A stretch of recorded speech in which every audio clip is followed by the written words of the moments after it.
Hello, good people. This is a PSA from TSA. You are listening to the Underground Railroad Show at Spreaker.com. I am the great TSA with my assistant, That Ninja.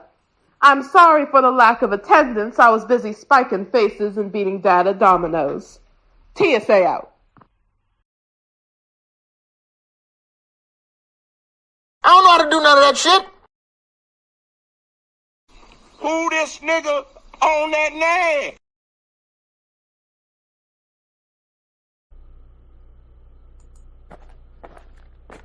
Oh, man, I love the game of golf. It was a beautiful day out here today, wasn't it, baby girl?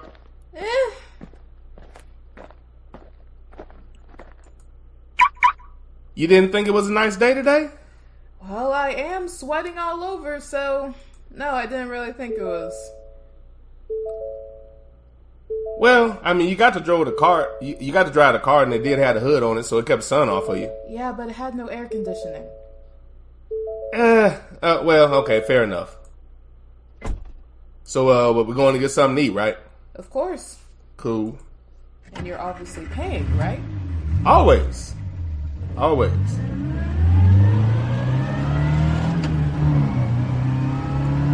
Man, golf is a fun sport. Hey, I drove the ball pretty well today, don't you think? Pretty well to the far right, yeah. But, okay, even though I went right, my iron game was really good, and I was able to fight my way out of that. Yeah, but you hit it into the sand, and you did that quite often, might I add. Even when I went in the sand, my chip was really tight, so I was able to get out of there and get close to the flag. After 3 times. You have to admit, though, my putting game was really good, and it saved me a lot of the times from all of the bad hits I had out in the fairway. And it only took you 11 holes. Listen, until you get a good golfing game, I'm going to keep giving you shit. I'm improving. I mean, since I've gotten started, haven't I got a lot better? Yes, you've gotten better since your injury. We don't have to talk about my shoulder, but I mean, that's another reason why it's coming along slowly, but, you know, I'm going to get it. I'm going to get it. Sure.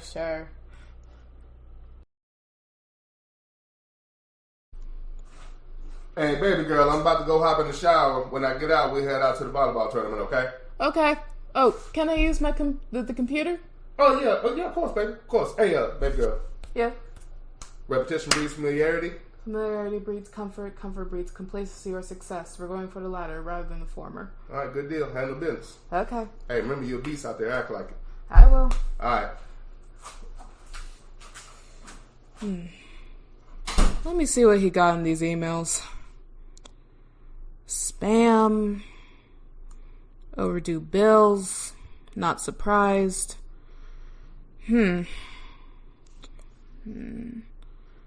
Fuck the police coming straight from the underground. Young nigga got it bad 'cause he's broke. What is this? Sarah? Linda? Becky? Amber? Amy? Molly? Ginger? Heather? Karen? Oh, hell no. We are not having this. No, I don't want no Pancake Tuesdays. Oh, God, delete. No, I do not want your lemon bars, Karen. Ooh, my dad's gonna get...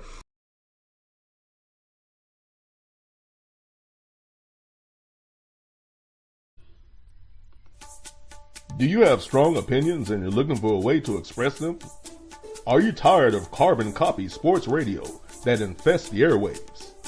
Do you have creative concepts and ideas that you want to share with the world? Then this is not the commercial for you. This commercial is all about Kinko's University. That's right. Kinko's University gets you prepared for the podcasting world when you don't have the chops for it. If you're one of the many people looking to get into podcasting, but you just don't have the skill, Kinko's University is the university for you. I want to do a podcast, but where do I start? And what do I talk about? Kinko's University. Don't worry, here at Kinko's University, the first thing we teach you about is OPP. That's right, other people's perspective. So you can always have something to talk about, getting it from another source. Podcasting looks fun, but do I really have to do all that research and show prep? Kinko's University. Absolutely not. Here at Kinko's, we have classes like No Preparation 101, where we teach you to get around all of that pesky show prep because we know you don't have the time. I wonder what the best time slot is to get the most listeners. Kinko's University. Don't worry, here at Kinko's, we have a class called Recycling Ideas 101, where you can find a time slot that works and just jump in that slot to try to make it happen for yourself. Kinko's University.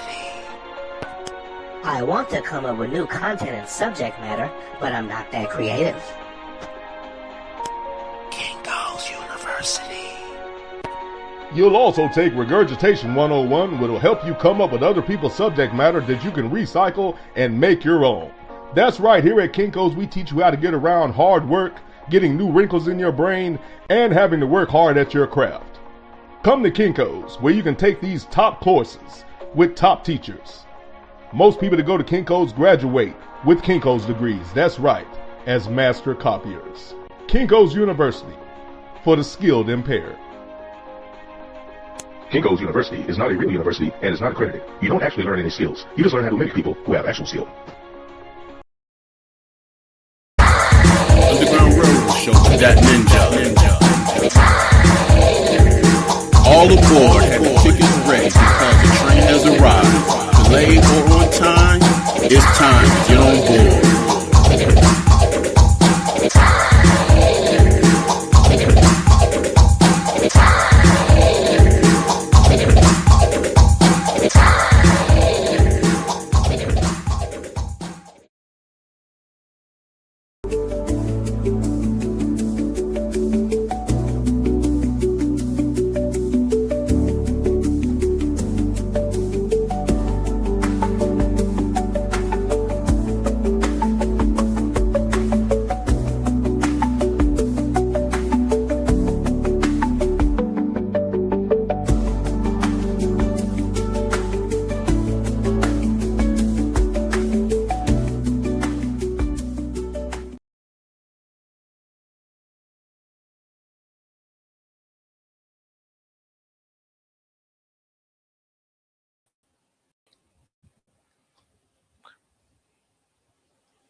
What's going on, fam? This is the Underground Railroad Show hosted by your boy, that ninja.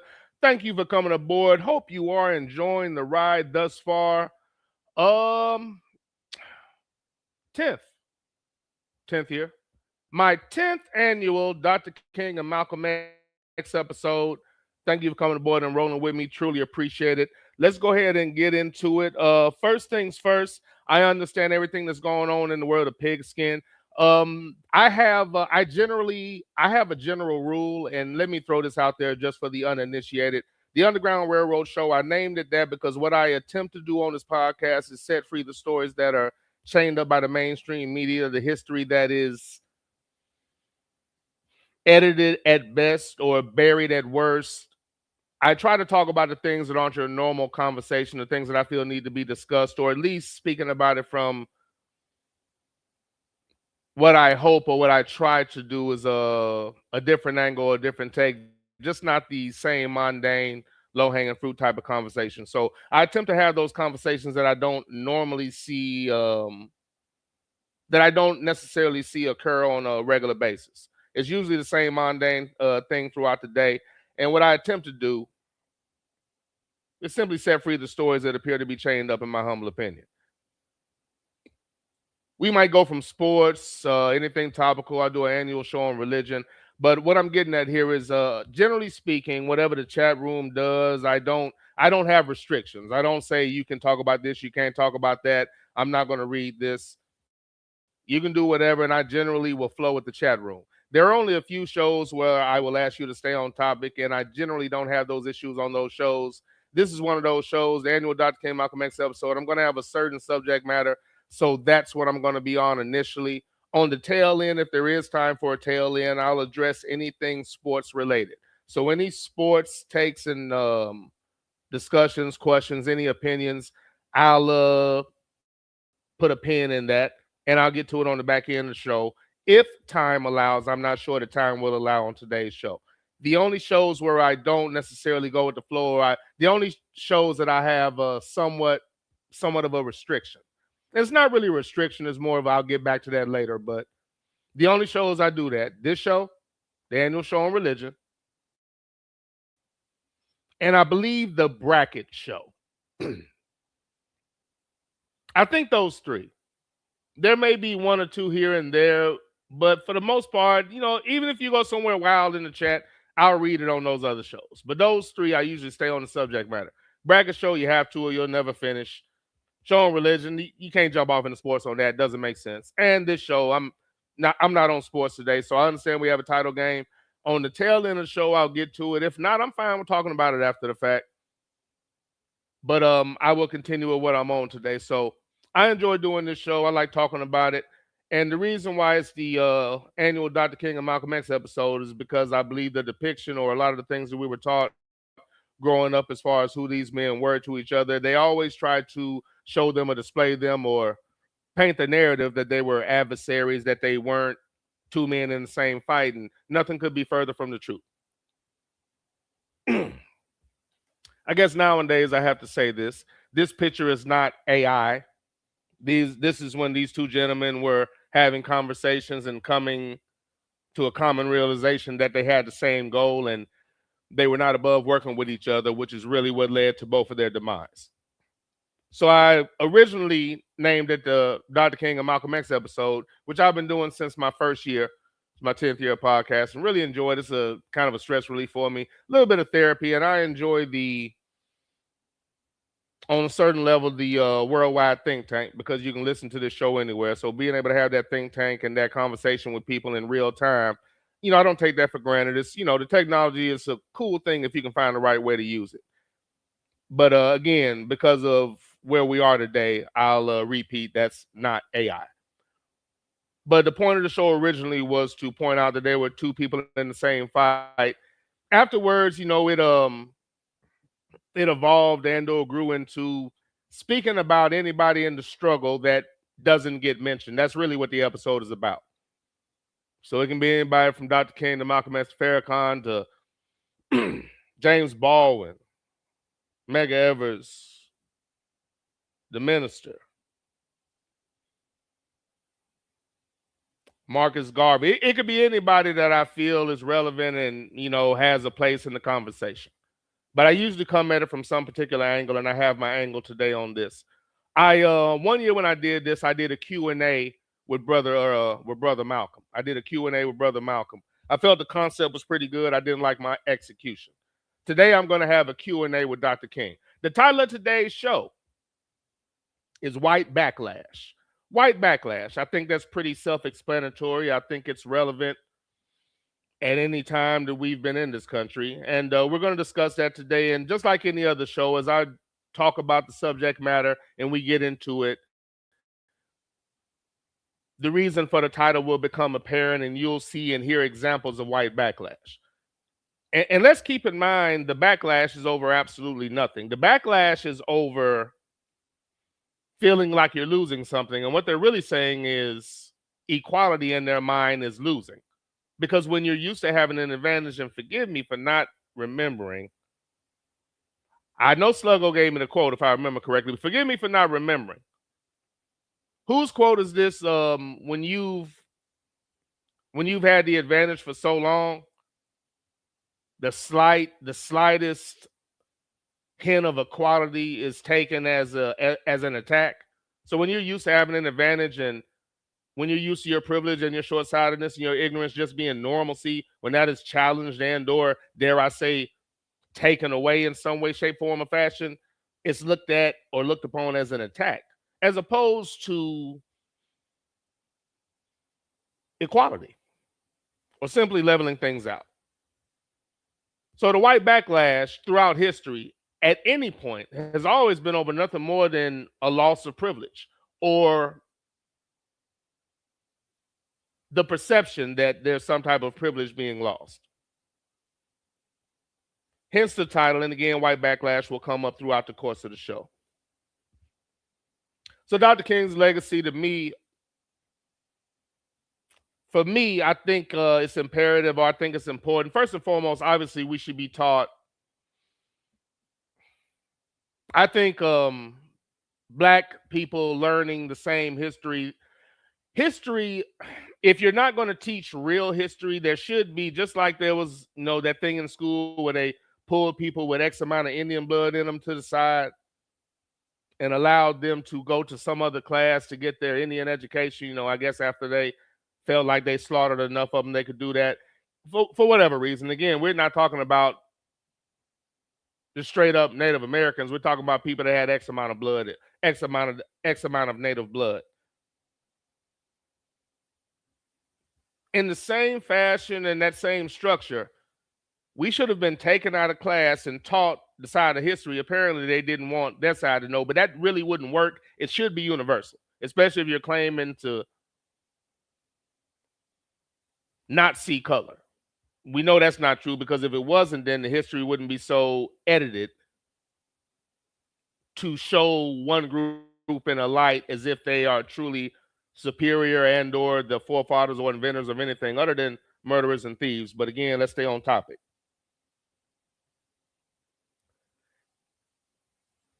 I think the best thing you can do for Dr. King's legacy is learn from his teachings so you don't go backwards. The things that he lived and went through and showed us through his verbiage and through what his actions, what he went through. I think all of those things are lessons taught. His speeches and thoughts, and as well as Brother Malcolm's, as well as any of our true heroes I'm going to bring up today. I look at their thoughts, their verbiage, their teachings as scripture. I find that scripture to be the most relevant scripture to me to maneuver in this country properly. Once again, I find that scripture to be the best thing for me to learn how to maneuver in this country and to have some form of sanity. And that's just me. So for me, I think the best thing you can do to honor Dr. King is to learn from what he's taught us, meaning you don't accept the same verbiage that they used in the 50s and 60s, because they're still using the same verbiage, same excuses, same selective outrage, same short-sightedness. So I think that's the best thing you can do for any of our heroes, is learn from the lessons that they taught us through verbiage or action or inaction, and act accordingly. To not disrespect them by allowing people to bastardize their legacy, shit on their legacy, use their legacy for their own well-being. One thing I can think of, I won't get into it today, I can remember this senator and or congressperson, somebody in a position of power that happened to be of a Hispanic descent, I believe Mexican-American. And on Dr. King's holiday, somebody that's never spoken up for black people ever, that's never said anything against their co-workers, who sign bills, who ignore what happens to us, not standing up for us against the police, not doing any of that shit, chooses to bastardize Dr. King's words and saying, if you're black and you've never stood up for anybody Hispanic, you don't deserve to celebrate Dr. King. Bitch, are you out of your fucking mind? And, you can look where they're at today, but that's not really the point. The point is that should be met with vitriol. Somebody picking and choosing what language of his they want to use for their own benefit. I think that's how you honor Dr. King, Brother Malcolm, Medgar Evers, the very underrated Marcus Garvey. I think that's how you honor people like that. They've given us lessons that we should never allow the same opposition to pretend need to be taught again, or a sensitivity class, or there needs to be discussion. Not at all. Just stop acting in the ways of people you should be ashamed of. And if you're proud of said individuals and continue to act like said individuals, we shouldn't entertain a bogus and insincere and, quite frankly, disrespectful discussion. I usually would have rattled off a few quotes by now. As a matter of fact, is it Griff?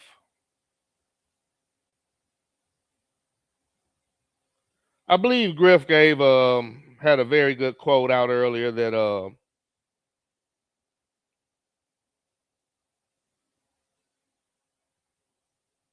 that fits what I'm saying at the moment. And forgive me for that pause. Where's that at? Interesting. All right, let me get off of that because that's taking way too long. And I know why. Oh, there we go.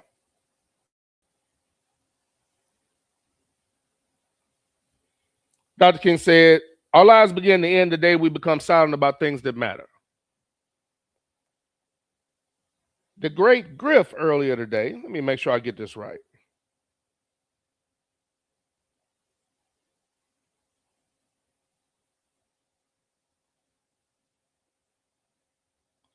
I think Griff hit us with one early in the morning, or first thing today, and I'm trying to. All right.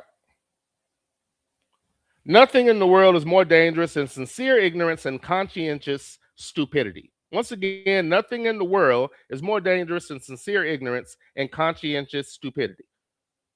And this is a Dr. King quote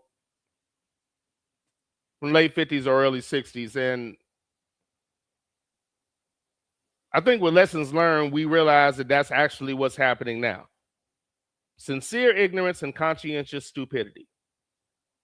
On both sides to a degree, but especially by the opposition pretending as if they don't understand what's happening in front of them.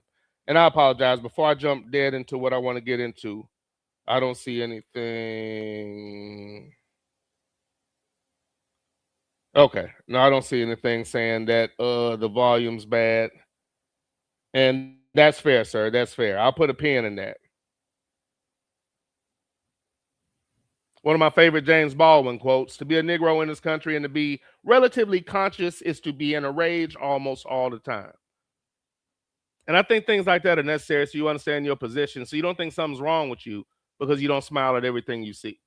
But these quotes make sense if you study the history of the country.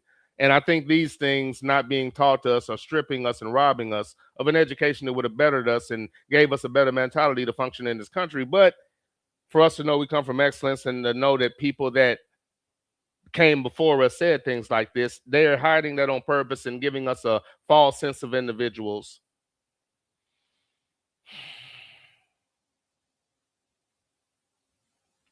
It's part of the slow IV drip of brainwashing that we deal with in the country. But let's just get to the gist of the show. And this is the Underground Railroad Show hosted by your boy, that Ninja. 10th annual show on Dr. King and Malcolm X, and really a plethora of individuals I felt that has sacrificed for us and showed us things throughout the years and are true heroes in history. So what I want to do today is talk about Dr. King. And again, it's been talked about how they evolution or learning or going through life. Nobody's the same person. You're not the same person you were as a teenager, the same person you were in your 20s. You're not the same person you were in your 30s or your 40s if it applies. Point being that you go throughout life, you learn, you change, you evolve. You don't have the same opinions that you shared, that you had as a young person or a person that had less life experience. So you have to allow opinions and people to evolve. And what the mainstream does when they bastardize Dr. King's legacy and his words is they didn't allow him to evolve, or they didn't discuss his evolution. And even when they talked about him, they still chopped his words up and used them to suit their own needs. And nothing could be more disrespectful than the people that hated that man with a passion, that called him a terrorist. A terrorist. Again, a person that was labeled as nonviolent and not aggressive enough. Again, to them, a terrorist is anybody that doesn't submit, smile, and accept their bullshit. Any so-called leader, any black person actually doing what is necessary or something that will uplift us as a race, any black person that does that or says something that's necessary or just the truth, the plain truth, is going to be met with opposition from America, because the one thing that they hate is anything that's positive for us. Anybody that they attack, I never really roll with it, because they attack anybody that's beneficial for the most part. So I'm always weary about news reports because they did that to Dr. King back in the day, and there were actually black people that rolled with that, but because of the media machine. And we know that the media machine is a motherfucker. We know that. And again, I'm not going to get lost too early before I really get into this, but point being is that I feel that the way you honor a Dr. King or Malcolm X, the way you honor our true heroes is to learn from the lessons that they taught and not allow the very opposition that slandered them, murdered them, sought them out, disrespected them, and that they opposed and fought to determine how you feel about them. And a lot of us have fallen victim to that. And as we're seeing in real time, as they're erasing our history in real time to crickets from the people that should have something to say. Know why you're talking about? Let me not drift. But there are a lot of dumbass things being brought up and being put into the public eye, but people in powerful positions that may or may not have podcasts, if you want to talk about something, you should be talking about our history being erased by the ancestors of the people. Excuse me, our history being erased by the worst people, by the ancestors of the worst people that have ever lived. And there are crickets from everybody that is in a position to speak on it. And quite frankly, if they speak on it, they're met with vitriol, and I even think people have lost jobs over it. But there's definitely something to be discussed right there, and it's so quiet, and to me, that's a true indicator of one of our biggest issues. Along the lines of the media, and I'm about to jump into it, I might do quick intros, and I'm going to start this Q&A. This is the media, an irresponsible media. It will make the criminal look like the victim and make the victim look as if he's the criminal. If you aren't careful, the media will have you hating the people who are being oppressed and loving the people who are doing the oppressing. This sort of propaganda, this is the sort of propaganda tactic that I would call psychological warfare, the great Malcolm X. And again, that to this day, and it aggravates me that that lesson is taught, and to this day, the media can sway black people just like that. Just think about all the ignorant shit that savages have been doing within the last couple of years and how they've been arresting producers, singers, writers, keeping dumb shit in the news, and the so-called news and the so-called media and all these so-called journalists. Everything they're talking about is bullshit and speculation about ninjas when you have facts about a nation full of fucking terrorists along with the ignorant motherfucker in the White House. And they're talking to you about souped up domestic violence and everything but that. They can sway and take our attention just like that to this day, because the true lessons that we should have been taught, the things that would mean a lot more than the fake ass history and the bullshit that they flooded our minds with. If you have a clean slate and you learn something, you can at least take that in, absorb it, and digest it a lot easier. But if you're already filled with a bunch of bullshit, when you get the truth, you might be confused because you've been taught bullshit your whole life. The history that we were taught growing up is criminal. The way to make it relate for people to understand how serious it is when I say that, and it's usually, met with, the white talking points that a lot of people don't know are white talking points. Say, you don't think about it, you don't think critically, you break it down to some dumb sound bite, what are you doing? Or, some stupid shit like that. It's actually, instead of engaging in the conversation. The issue is that the same bullshit tactics that were used in their day are being used now. And if we haven't learned at this point, or we're not willing to implement and understand that all these lessons have been taught and it's already been spoken about, we're definitely not going to get anywhere. But we can't allow their legacy to be disrespected by allowing these people to engage in false conversations that they know have no merit. They're not confused about anything. They're not puzzled. When somebody uses a certain word, that doesn't change the damn subject matter. And I'm trying to remember some of the things. Okay, what was it? What was it? Defund the police or whatever? And the media ran with that, trying to make it a negative thing. Who gives a goddamn? They're killing niggas left and right. And because of the phrase defund the police, now the majority Caucasian Americans that want to act like they don't understand the issue are using that as an excuse to not address the issue. That can't happen. That can't happen. We're so far past that. Oh, I could listen, but you're saying defund the police. I mean, come on. All they're saying is, I really don't give a fuck about you. Shut up and take it.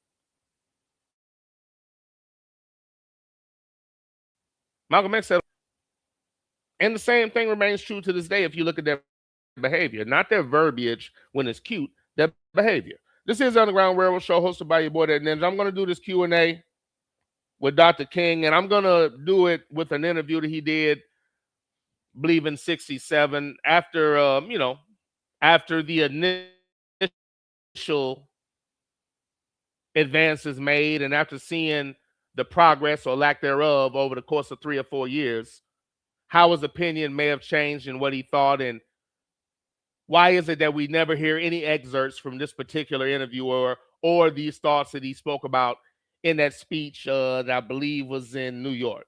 And shout out to the light-skinned wonder who gave me a nice clip to summarize this at the end of it. Let me do intros and some soundbite limitations right now because I had to set some things up. So again, this format, not a lot of space. I had to do some things to get everything I needed in place. So some soundbite limitations, just letting you know that ahead of time. Also, during the course of the interview, there are 2 slight glitches, but it won't affect the overall message. First man aboard the train, the aforementioned light-skinned wonder, Light Skywalker himself, coming in saying, Howard Rollins, you have only done 3 football shows in 24 weeks of football. That is not true. That's not true. Who this nigga on that name? One more thing. I meant to say this. Apologies. I listened to the last show and I'll repost that. Sorry about that. But the sound bites, and I spoke about this before, I'm going to do at least a 2.5, maybe 3-second pause, maybe longer than that. I'm not running the sound bites until the end of my verbiage. For some reason, I'm saying what I'm saying. I'm giving it a second. I'm hitting the sound bite, but it's still running into the tail end of what I said. That's something that's happening on the end of StreamYard. So if you see me doing a long ass Captain Kirk ass pause, it's because I'm going to give it a second before I hit it, because I noticed on the replay that the soundbite is running into my verbiage and it sounds crazy on the replay. But that's not me. It's this format, and I'm not sure what that loop is. So I'm going to give it at least a 2 to 3 second delay to ensure that doesn't happen again, because it sounds crazy on the replay. Motherfucker.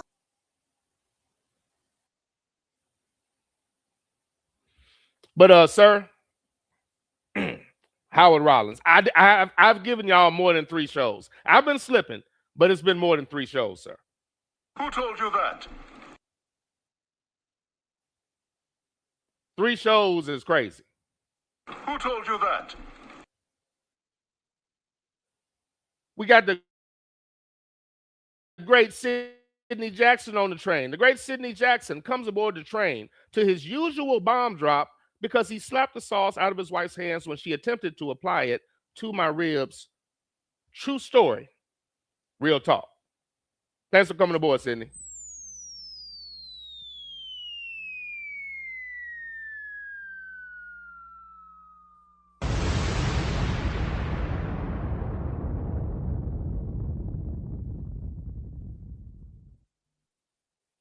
We have the great Sluggo the motherfucking Hammer on the train. I might have ran into the soundbite again. We have Sluggo the motherfucking Hammer on the train. Thank you for coming aboard, sir. Sluggo said, America is promoting the same stale Martin Luther King narrative where they pick and choose the get along quotes. They wouldn't dare cover his quotes that spoke the real towards the whites. They would not, sir. Amen, preacher. They would not. Amen, preacher.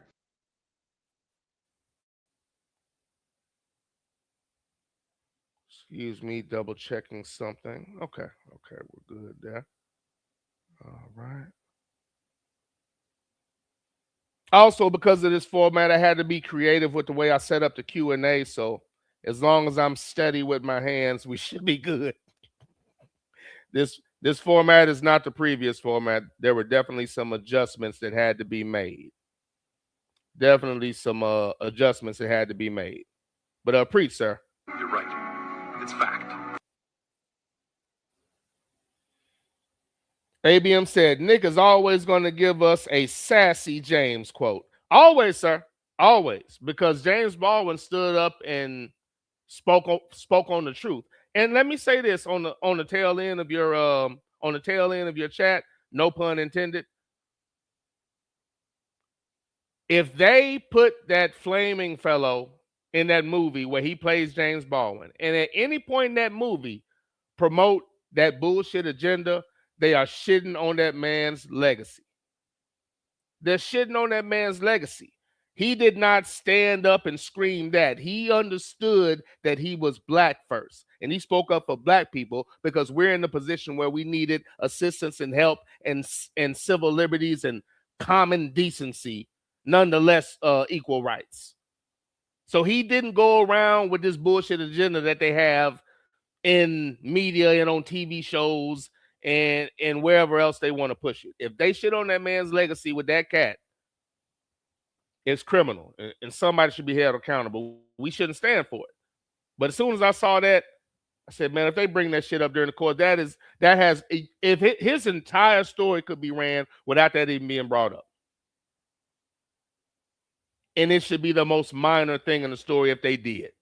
You never saw him bring that shit up and wear it in public and all that goofy shit and wear it. He never did any of that. If they shit on that man's legacy, it's a goddamn shame, and somebody should be held accountable. Not with words. Not with words. Hey, my favorite, I read that one. I'll give you another one. Top of my head.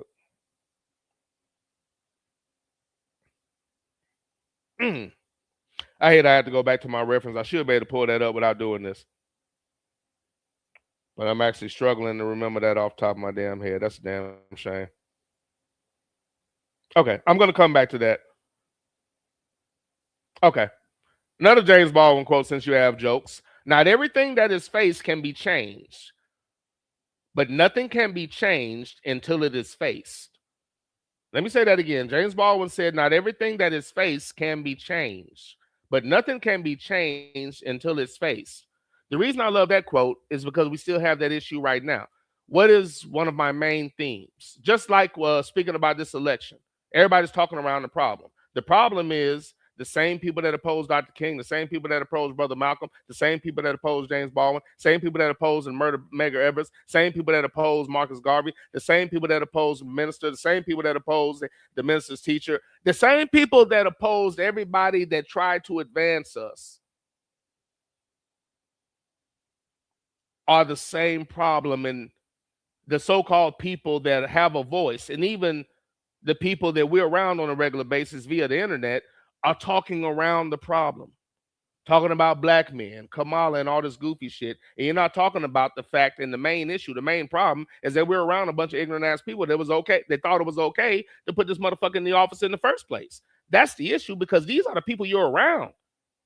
How the hell can we fix the problem if we're not facing it? If you're too busy screaming about voting and this goofy ass narrative now about men and women.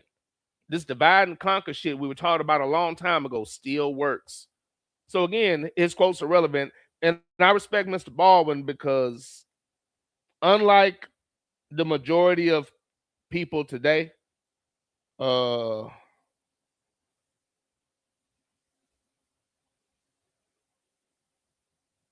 did not see that. Sorry, I didn't mean, I just looked and saw a... Interesting. Okay, sorry about that. Didn't see that ring. I don't know who that is. That is an interesting name. But I like that quote simply because it's still relevant. Again, not learning from lessons, talking all around the problem and looking for something to change. I don't know how you're going to change anything when you want to address the problem.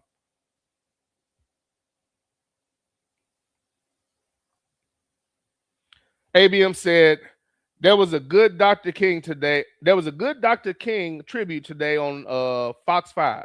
I need to do some research on this book that talks about Dr. King's murder and the implications that ninjas close to him were involved.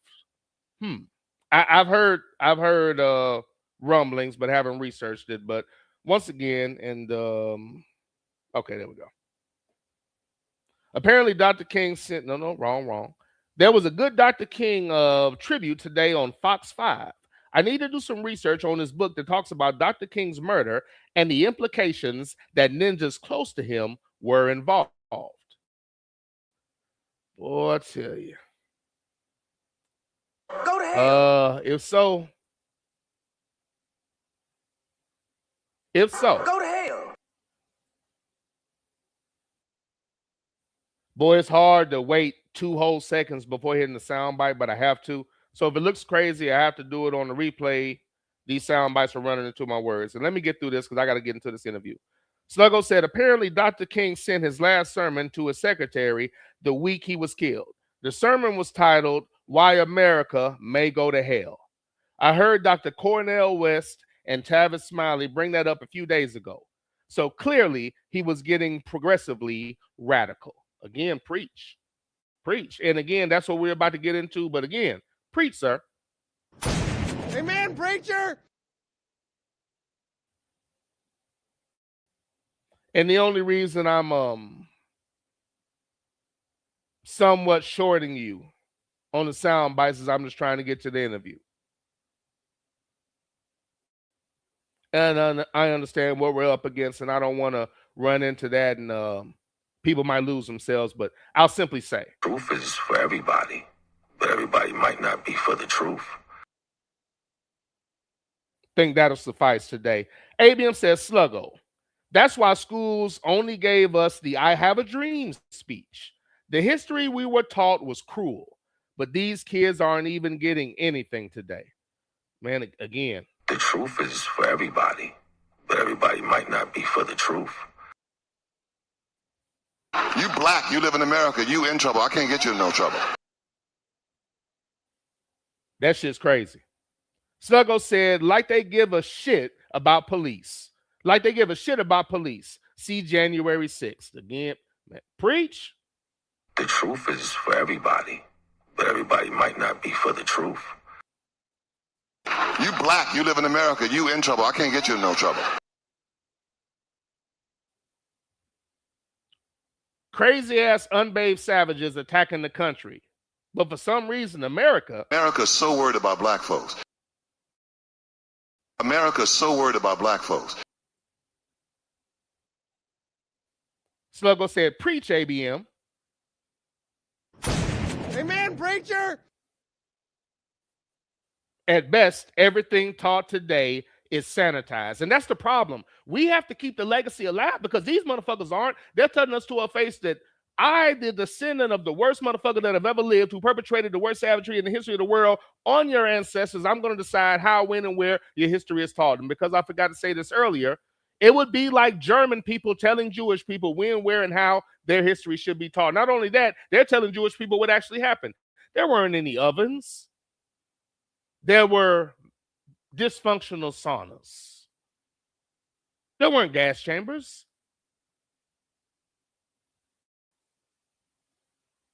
There were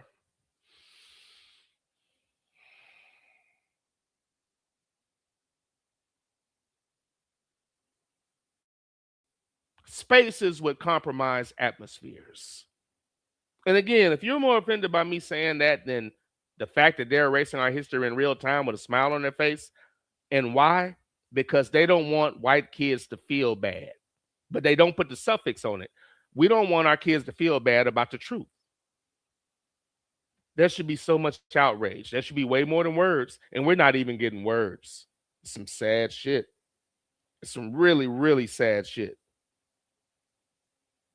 And again, they weren't teaching us anything anyway. And now they're dumbing that down even more. So it has to be us, whether our kids want to hear that shit or not. And I'm guilty of it myself, but whether they want to hear it or not, they need to hear it or it's going to die.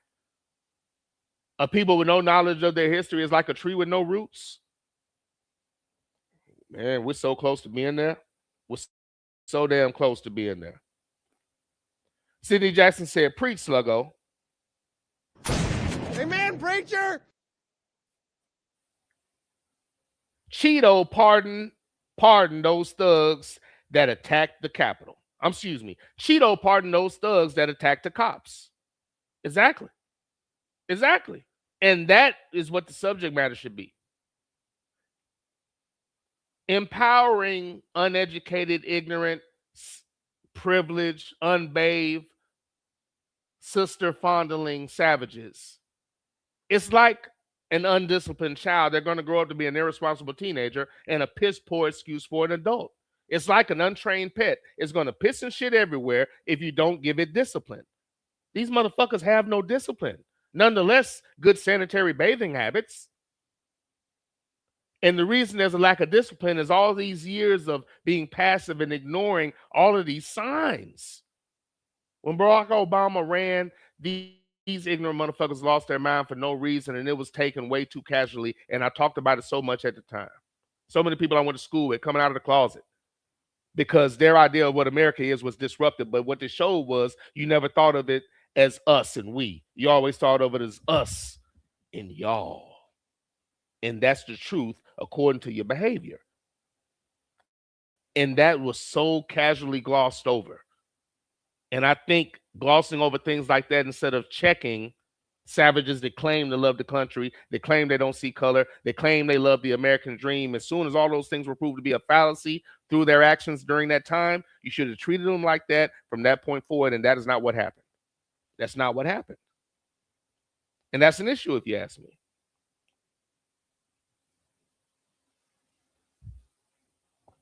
But I digress. Back to the chat. ABM said police forces are paramilitary units now. They have as much gear, as some army units. That's what it means to defend them. That's what it means to defend them and quit.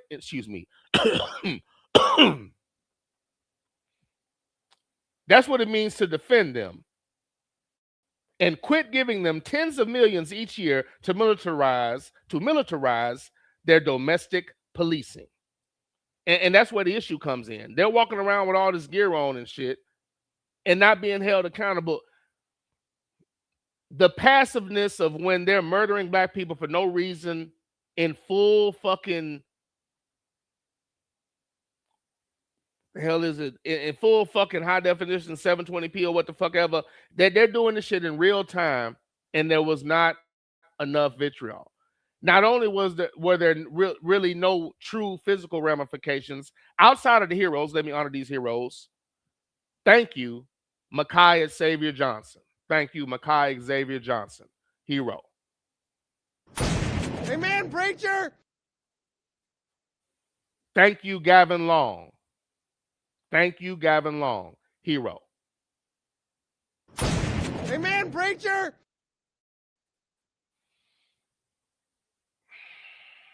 One second. The cop, ex-military. Damn. They couldn't find a bad picture of him. Tried to ruin his life and he got their ass back. Thank you, Christopher Dorner. Christopher Dorner, right?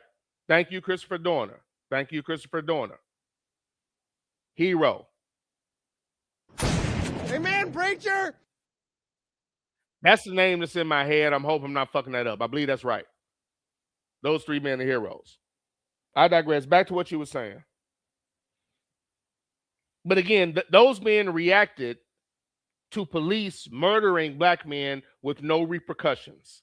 White juries and judges just letting them off, laughing about it, and attacking black people that peacefully protested, saying, yeah, we're doing it, but if you dare to peacefully protest, we're going to shoot at you, we're going to hit you with tear gas, we're going to shoot your eye out, and the media is not going to cover it because they're just as fucked up as us. It's pretty much in our bloodline.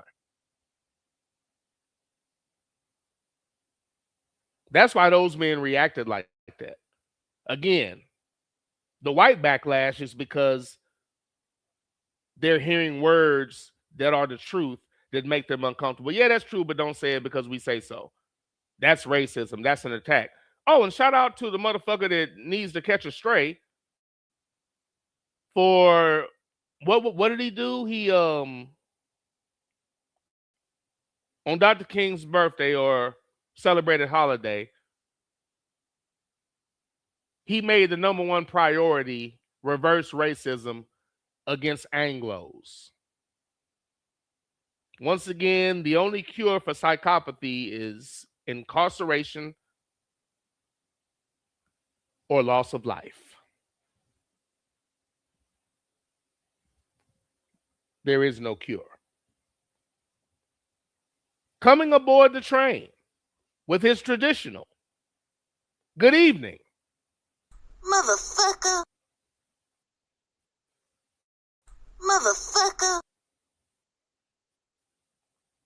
We have none other than the great JBJ. What's going on, sir? Thank you for coming aboard. Hope you are enjoying the ride thus far. Sluggo said, what cat? That Porter fella? Yeah, it's him. The Porter dude. They have him playing James Baldwin. I don't know when that's supposed to come out, but considering the way a lot of these things are being written, if they make that an agenda at all, they're shitting on his legacy. If they make that an agenda at all, they're shitting on his legacy. Keep in mind, these people wrote a false story about a tribe of women, wrote a story with Harriet Tubman where they put in a false black bad guy so you wouldn't concentrate on the worst motherfuckers that have ever lived. And the fucked up thing about it is it was accepted because they shielded it with a black person being the director. So instead of being pissed off at just shitting on somebody's history, who we have a clear account of how it was, you're allowing them to change it and whiten it up so they can feel better about their piece of shit ass ancestors. That's not how this shit is supposed to go. And again, if German people, again, if Jewish people wouldn't have been invited by these motherfuckers to get away from the Germans, I guess it would be like that for them. But German people telling Jewish people how to celebrate their shit, and imagine every Jewish movie having a German hero. That's what our shit is. There's always got to be some white nice person because we're in a country ran by those people. So you can't claim, I never had a slave. Yeah, but you're acting just like them. You're proud of them. You celebrate them every year, which is shitting on us. You get upset when we tell the truth about how fucked up they were. When we tell the true story about how it was for us back then, you want to put in a hero so you can feel better about the bullshit. So you're with it. You are them. You celebrate them. You are one and the same if you won't admit the truth and you punish anybody and or attack people that tell the truth. Again, we're not. I digress. Let me finish the chat so I can get to this. ABM said, Nick, the dude that played the fairy godmother and is playing Mr. Baldwin will put the alphabet stuff heavily into the film, unfortunately. ABM, if they do, man, it's dead wrong, man. It's dead fucking wrong, bro. That shit's dead wrong. ABM says, Sluggo, yeah, Billy Porter, but he is not a fella. Sluggo shaking his head. ABM said, the black elite turned in, the black elite turned in Tavis Smiley after he called out Obama. That's true. They went and dug up chicks he was smashing. You have to work to find Tavis now. Previously, he was very visible. You know what? Preach, sir. And again, preach. And to the people that did that. Motherfucker. Again, you really have to learn from your history.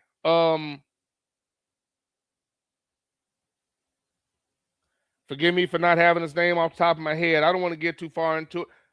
Okay, no, I didn't have to do that. Let's just go here. Marcus Garvey. When Marcus Garvey was making advancements for black people, and he wasn't doing it at the behest of white America. He wasn't doing it in a way that made them comfortable. He wasn't doing it with them being a part of it so they could claim hero. So they opposed it.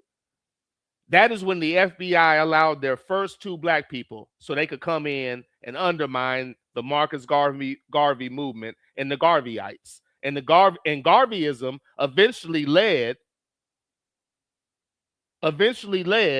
to the thought process of a Malcolm X whose parents were Garveyites. The first two black people they put in the FBI, they put in to sabotage Marcus Garvey. So that is historical proof, and that is why I get so frustrated that black people still don't understand that when they put somebody that looks like you in that position, there's a reason. And I don't know why you're so happy to celebrate this same media destroying an entertainer, but when somebody that looks like you was in a position to help you and they never do anything, you defend them to all in because you don't know about the two FBI agents that they hired to sabotage Marcus Garvey. You're not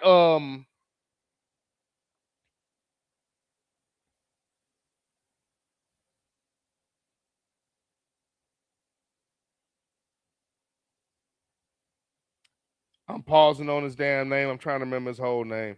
What was that piece of shit's name? Elder Michaud. Elder Michaud.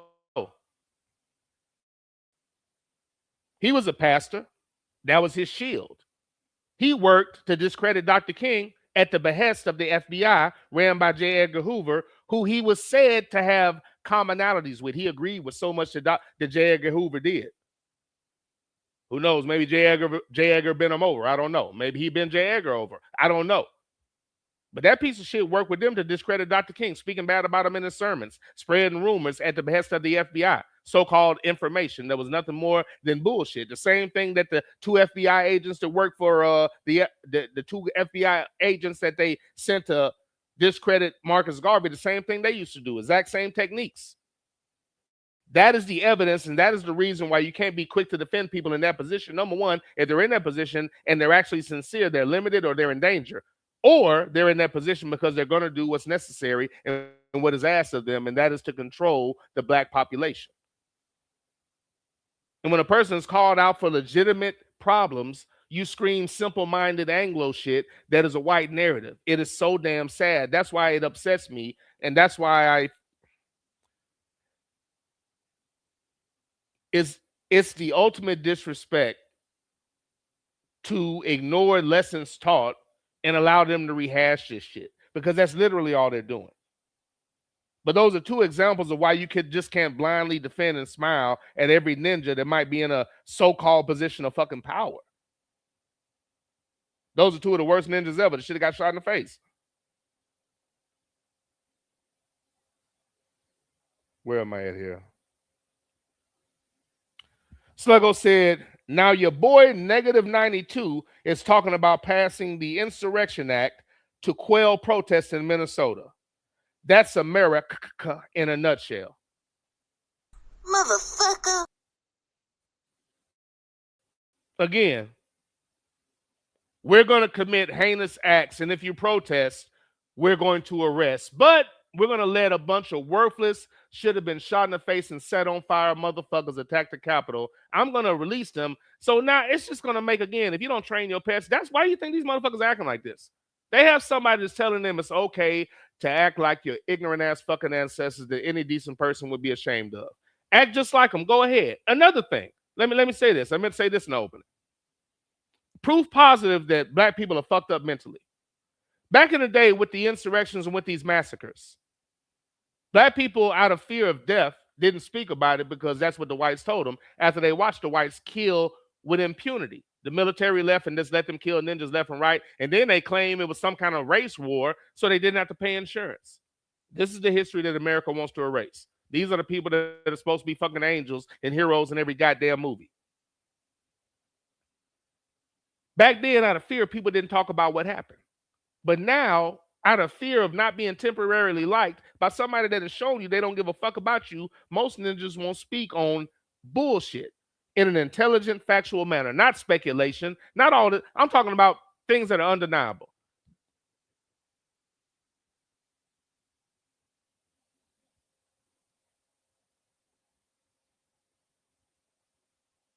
Who the fuck is knocking on my door? I'm going to assume that's not my house.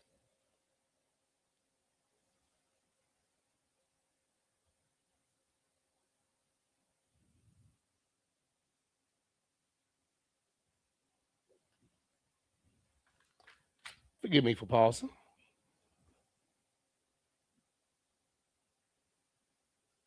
Okay, I'll continue.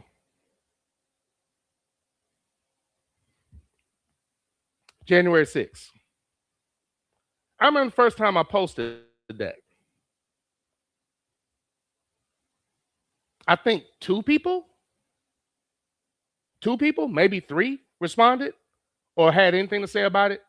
Any comment, any little thumbs up, maybe 2 or 3 people. This past year, Sydney had a good post. When I saw it, it reminded me, oh, I need to post. I posted. ABM posted. I'm sure there were others, but I remember looking at those posts and seeing the lack of response. So back in the day, it was a threat of actual physical altercation when you didn't really have a right or a way to defend yourself. There was going to be no punishment for what they were doing, kind of like what the police are doing now, kind of like what some of the citizens are doing now. No repercussions.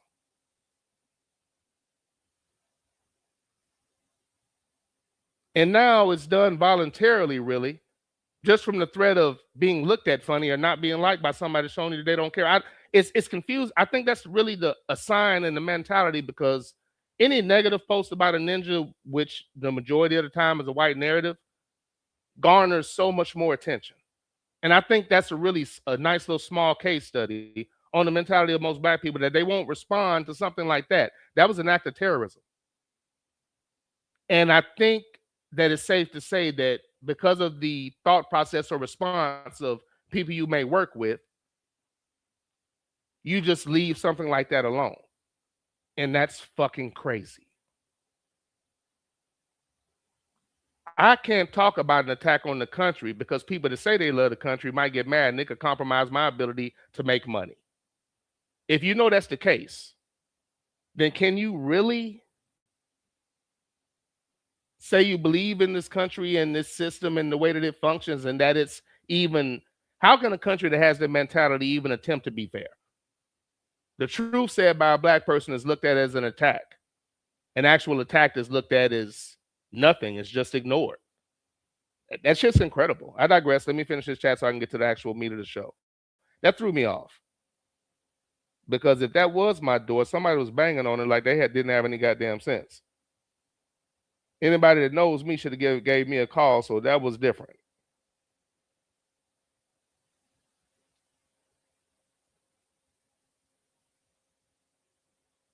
ABM said the Minnesota Gov just put the National Guard on alert. The powder keg is about to blow up, and I'm going to sit back and enjoy the clear folk battling it out. Cheeto just pardoned a 2-time convicted meth dealer. Boy, you must be on something. It's everything's apparent, sir. Everything's apparent. Everything's apparent. I mean, I don't know what else to say. Everything's apparent. Everything's apparent, sir. But again, preach. As I still struggle with this as I still struggle with this damn new board. That's a damn shame. But I'll preach, sir. Let me get off of that. Let me keep moving.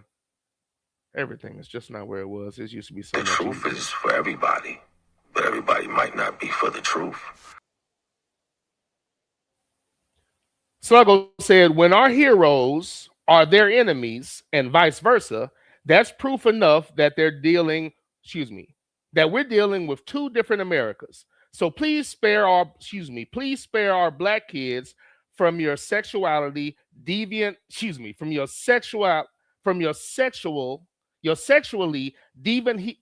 heroes, because it may make them feel bad. Oh, let me say that again. When our heroes are their enemies and vice versa, that's proof enough that we're dealing with two different Americas. So please spare our kids from your sexually deviant heroes, because it may make them feel bad. Exactly. And these are sexually deviant heroes, the founders of the country, rapists, slave owners, savages, the scum of the fucking earth. And they're labeled as heroes and founding fathers and all this bullshit. Get the fuck out of here. Sidney Jackson said, that Porter, they, them, always got to strut like a faggoty peacock with his tail feathers raised aloft. And that's not how James Baldwin should be depicted. And I don't know if he has any living relatives to do something about this, but that's not how he should be depicted. That's not who he was. That's not how he showed himself to be in the public eye. I swear I want to go check something. I don't have, let me see, my phone's right here. I don't have anything from anybody I know. That person can actually get in. Daughter's in Nashville. I can't think of anybody knocking on my door I give a fuck about. Okay, well, let me keep it pushing.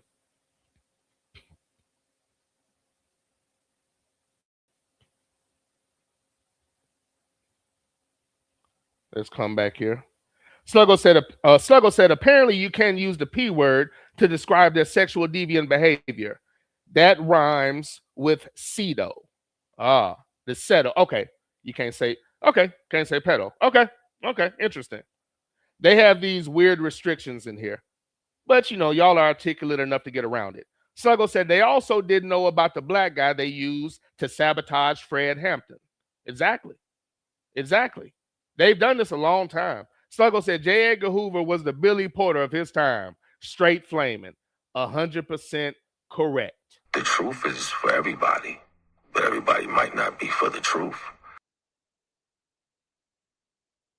Sidney Jackson said, notice the KKK has never been harassed, stopped, or impeded by law enforcement. In actuality, the cops protect these hooded cowards because they are one and the same. In the early 2000s, the FBI investigation found that white supremacists had infiltrated law enforcement, but no one, including Obama, did anything to stop it or protect us. I can't keep holding back these bombs. For everybody, but everybody might not be for the truth. Here goes a bomb drop for everything y'all have been saying for the past 8 or 10 chats. Amen, preacher!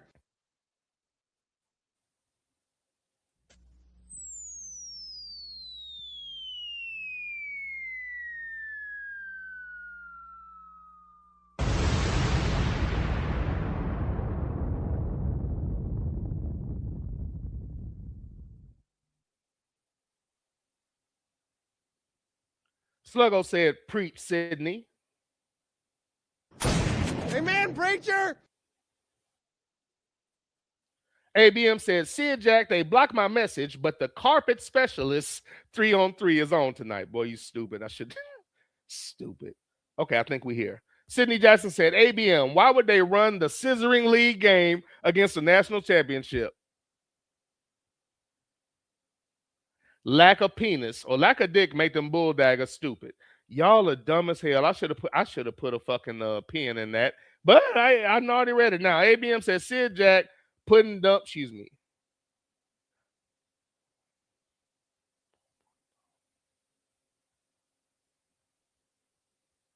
Okay. Sidney Jackson just plain dumb, like how the WNBA schedules. Sluggo said, Ninja, that might be the alphabet boys at your door. Don't get deported for hoarding. Don't get deported for hoarding Jesus and Javier, sir. No, I don't know what that was, but that was a ridiculous knock. That was a really loud knock. And anybody that knows me, I shouldn't have got a knock at my door like that. That was a little weird. And it wasn't anything important. And honestly, if you walk by the garage, you can hear me talking. Somebody that knows me would have said something, so that was kind of weird. But I don't have anybody that's supposed to be coming through here. Anybody that knows me would have said something, so I mean, fuck them. And again, anybody unannounced, I hate it for you. Sydney said, exactly, ABM. These bulldaggers are so stupid and stubborn. ABM said, Ninja, my origin chat was the Just Niche soundbite. I got you, sir. I got you. All right, man. Let's go ahead and get into it. So that's a nice little warm up. Plenty of time for everybody to get in. Let me get into this. I know I'm going to run into the game this evening, but I should have just enough time to get through this Q&A, get reaction, and get this episode in. So let's go here. So I have a Q&A that I'm going to do. And what this basically is, due to technology and platforms and the abilities that we have, I have the ability to somewhat recreate an interview and have an interview with Dr. King in his latter years and speak about a lot of the things that they don't speak about concerning Dr. King and what his beliefs were and what he evolved to. So that's what we're going to get into today in the Q&A with Dr. King. So I'm going to address this as if I have the ability or was privileged enough to meet and interview Dr. King before his untimely demise. And another reason I couldn't really play this interview out, and the reason why I wanted to be able to pose these questions is if you look at any of these old interviews with Brother Malcolm, with Dr. King, the colonizer or the ninja, you know, much like a Elder Michaud, would mirror the opinions of white America, which is why they were on TV. And they be there to deflect and ask dumb questions and pretend like basically his follow-ups and his questions were just the short-sighted view of what was even considered to be a decent white person then. So he didn't have good follow-ups. He didn't address anything that Dr. King said. When Dr. King clearly asked a question, he came back with something trying to push the short-sighted agenda that he had. Now, with all that being said, let's get into an interview with Dr. King.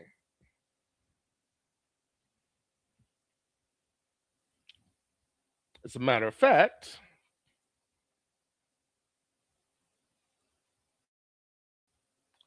forgive me as I forgot about a little bit of production. Let's do that.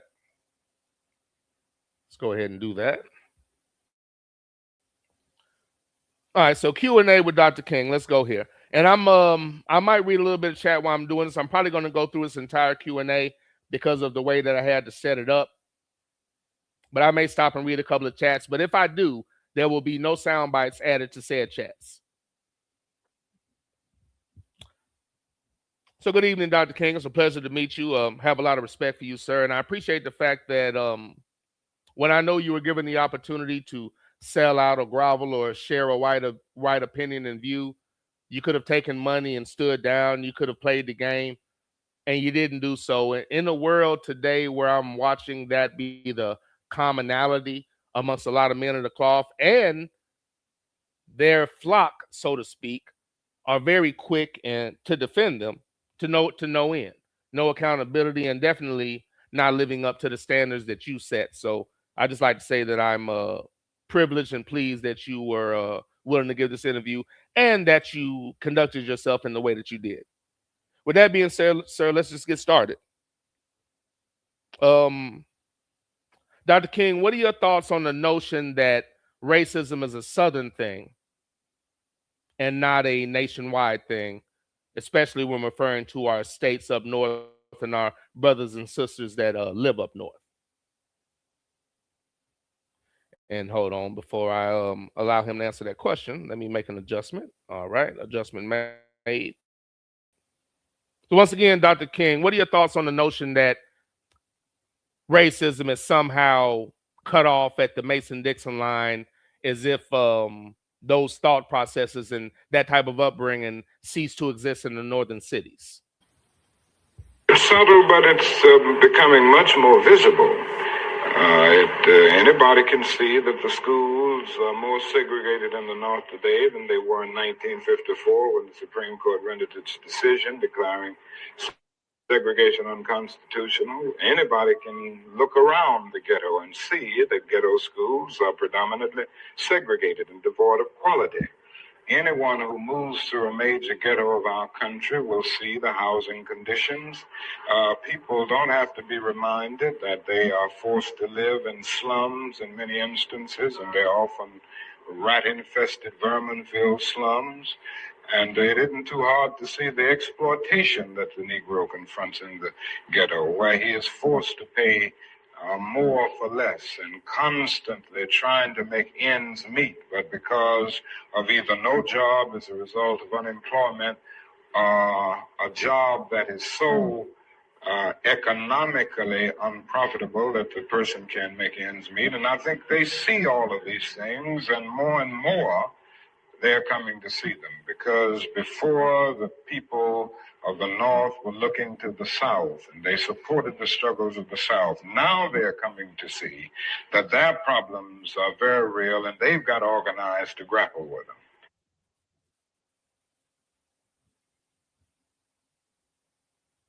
them. And I agree, and that makes a lot of sense. I mean, a large portion of the massacres that have occurred in this country have occurred in these so-called less racist northern states and cities.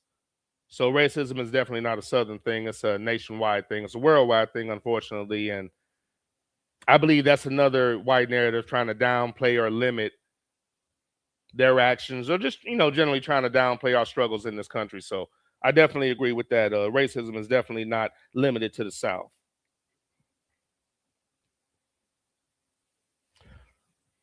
Dr. King, do you feel that America practices hypocrisy when it comes to their alleged desire for Black people to be equal in this country? The hypocrisy of large segments of the nation on the whole question of racial equality. I think the best example is that many of the senators from the North and the West, and congressmen generally, who voted for civil rights legislation in 64 and even 65 of the Voting Rights Bill, refused last year to vote for civil rights legislation because it dealt with an issue applicable to the North, the whole housing question.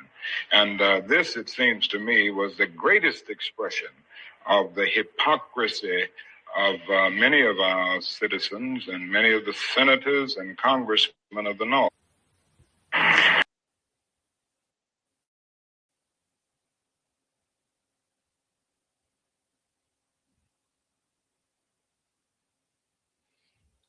So what you're saying is that some of the people that claim to be on our side and want to help us, when it comes down to the actions, they didn't step up when it was time to vote. And again, let's take the time to recognize that I think ABM put up a post on Facebook showing how a lot of the Democrats voted for or went with Trump on, didn't oppose him on some of his things and whatnot. And again, they always dumb this down to a Republican-Democrat thing instead of an overall problem with America and the majority of its citizens thing. And that's what happens when he gets swept up in this Democrat-Republican thing. If Democrats were truly different, they would not be supporting anything that he does. They would speak about January 6th and him being a rapist and him being buddies with one of the worst pedophiles in the history of mankind. They would speak about this every day. They don't. They're complicit, and or they're just like him, and or they're empathetic, and or they're part of the game that they're playing. But the one thing that they're not is an ally. So I think that when Dr. King answered that question, he showed you that even in 67, they were running the same bullshit game they're running now with politics. Alleged empathizers that are doing absolutely nothing of substance. And this is the Underground Railroad Show, hosted by your boy, that Ninja, annual show on Dr. King and Malcolm X. A quick confirmation. And again, I'm having to use this system to record. Is different. How is the volume enough where y'all can hear? Can y'all hear what's being played? Can you hear the answers to the questions? Because it started out at a level that kind of self-adjusted and dropped. I recorded it a couple of times. I'm just hoping that it's audible. So can I get a confirmation on if this is audible or not, please, before I continue? And once again, doing a Q&A with Dr. King and just asking questions of Dr. King as he was in 67 after he had, thank you, Sidney Jackson. I needed that. Thank you. Okay. That would have been terrible if y'all couldn't hear that. Okay. So let me continue. And again, Dr. King, I thank you for this opportunity. Dr. King, do you feel that racism still exists in America? And do you feel that racism is our biggest obstacle in trying to achieve equality? Do you feel that racism is still part of our issue and part of our opposition and part of the obstruction for us achieving equality in this country? And could you elaborate as to why, please?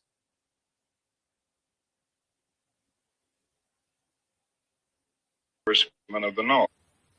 Well, I think the dilemma is much deeper, and I think one during this period of transition has to be very honest with America. And honesty impels me to admit that America has broad racist elements still alive. Racism is still existing in American society in many areas of the society, North and South. And the other thing is that there has never been a single, solid, determined commitment of large segments of white America on the whole question of racial equality.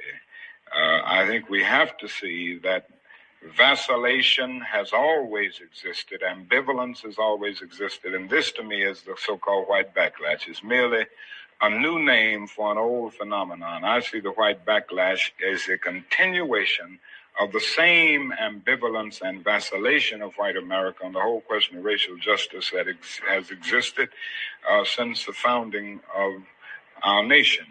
I think the other thing that we must see at this time is that many of the people who supported us in Selma, in Birmingham, were really outraged about the extremist behavior toward Negroes.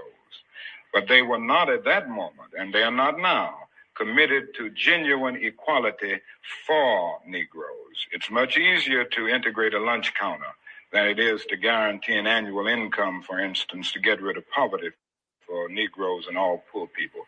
It's much easier to integrate a bus than it is to make genuine integration a reality and quality education a reality in our schools. It's much easier to integrate even a public park than it is to get rid of slums. And I think we are in a new era, a new phase of the struggle, where we have moved from a struggle for decency, which characterized our struggle for 10 or 12 years, to a struggle for genuine equality. And this is where we're getting the resistance, because there was never any intention to go this far. People were reacting to Bull Connor and to Jim Clark rather than acting in good faith for the realization of genuine equality. Do you think... Dr. King, preach. So what you're saying is that, or what I interpret that to mean is that there were people that claimed they weren't racist because they didn't like the brutalization. They didn't like dogs being sicked on black people and cattle prods and being beaten, shot, and dogs sicked on, and fire hoses. They didn't like that. But in no way, shape, form, or fashion did they ever want true equality. So even the so-called good Anglos amongst us still didn't want equality. They just didn't like the savagery. That rubbed them the wrong way. But they still weren't on board with equality. Like, everybody has the same chance, truly. Everybody can do the same things, truly.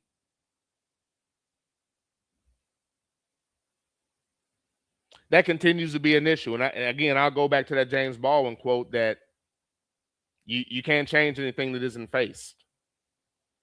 Same issue still exists, and talking around it with voting and politics and alleged hate for women just because you're that word. Again, it takes me back to Super Senior. I spoke about Super Senior. That was an individual that, was supposed to be a senior but took freshman and sophomore classes. Somebody threw something at him. I know the individual that threw something at him. So did he. But he didn't want it with that individual, so he attacked somebody else that he thought was a softer target. And that's how I feel about these people speaking about everything but the problem. You're attacking what you feel to be a softer target. That is very Anglo of you. Attacking soft targets, very Anglo. But not addressing the issue and attacking people that allegedly didn't vote, or people that just won't push your narrative, or people that vote, but they're smart enough to actually think and question. And attacking that and being animated with that, but I don't see the same animation about the descendants of the worst people that have ever lived, erasing our history in real time.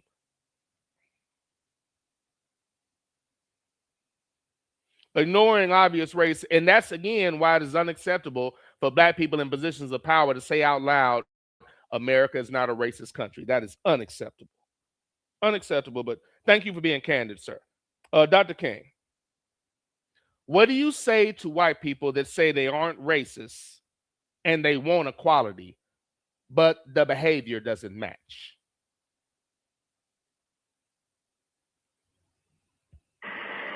Well, it depends on the level that we are talking here, because I think you have to make a distinction between the people who are genuinely and absolutely committed in the white community on the question of racial equality. And I must confess that I think they're in a very small minority.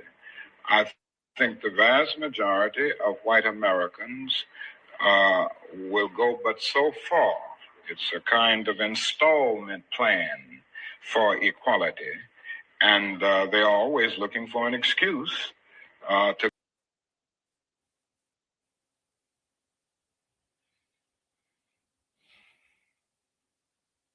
Okay, sir. What I take that to mean is that, or what I'm hearing you say is that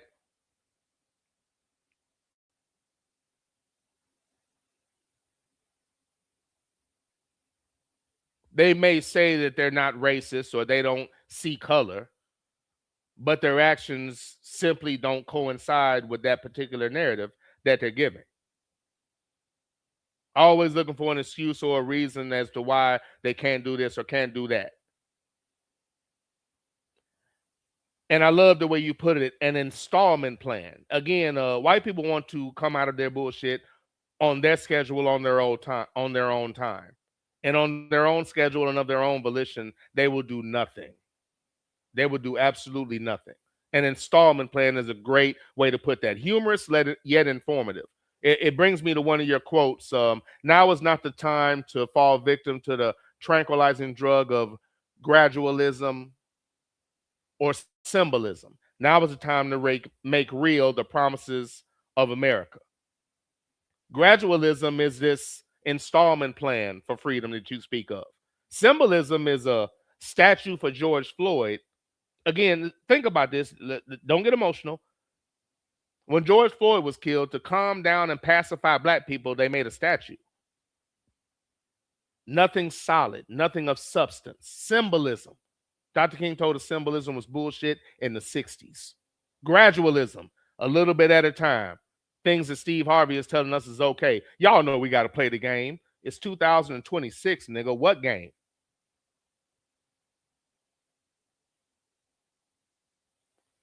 And now, as a people, the majority of us are 100% victim and falling victim to the tranquilizing drug of gradualism and symbolism. And you're speaking about that now. And the other side of that is that symbolism means nothing, but at the same time and in the same breath, still pisses off white America to where they feel like they're losing something. And what? We have white backlash over a statue that means nothing, that does nothing. There was no policy. They gave more money to the police while they put up that statue. They made policies and hate bills for Asians, LGBTQ / community, and Asians, Jews, and the LGBTQ / community. A complete and total slap in the face of black people who are dealing with shit in real time, and everybody's ignoring it because nobody gives a fuck about us. I can say that due to their action and or inaction. So again, preach, sir, preach. This is something that comes up a lot, and this is almost a personal question to a degree, sir. I have these conversations. I don't like to have service conversations with my fellow Americans, Anglos in particular. So when having these conversations and discussing the history of the country, there's one false equivalence they bring up all the time that really bothers me. Can you address the false equivalence and comparing black people who were brought here in chains to white immigrants that came here by choice and by invitation? Bring us your weak, your tired, your huddled masses. They came here because they would rather bring in and pay white immigrants than pay these black people that no longer have to work for free. And every time I bring up our struggle, they always want to talk about immigrants and how they had to deal with racism too. Can you please address that false equivalence and why it holds no validity when it comes to black people? What is the major difference between black people and white immigrants, if you will, sir? Go but but so you can't thingify anything without depersonalizing that something. If you use something as a means to an end, at that moment you make it a thing and you depersonalize it.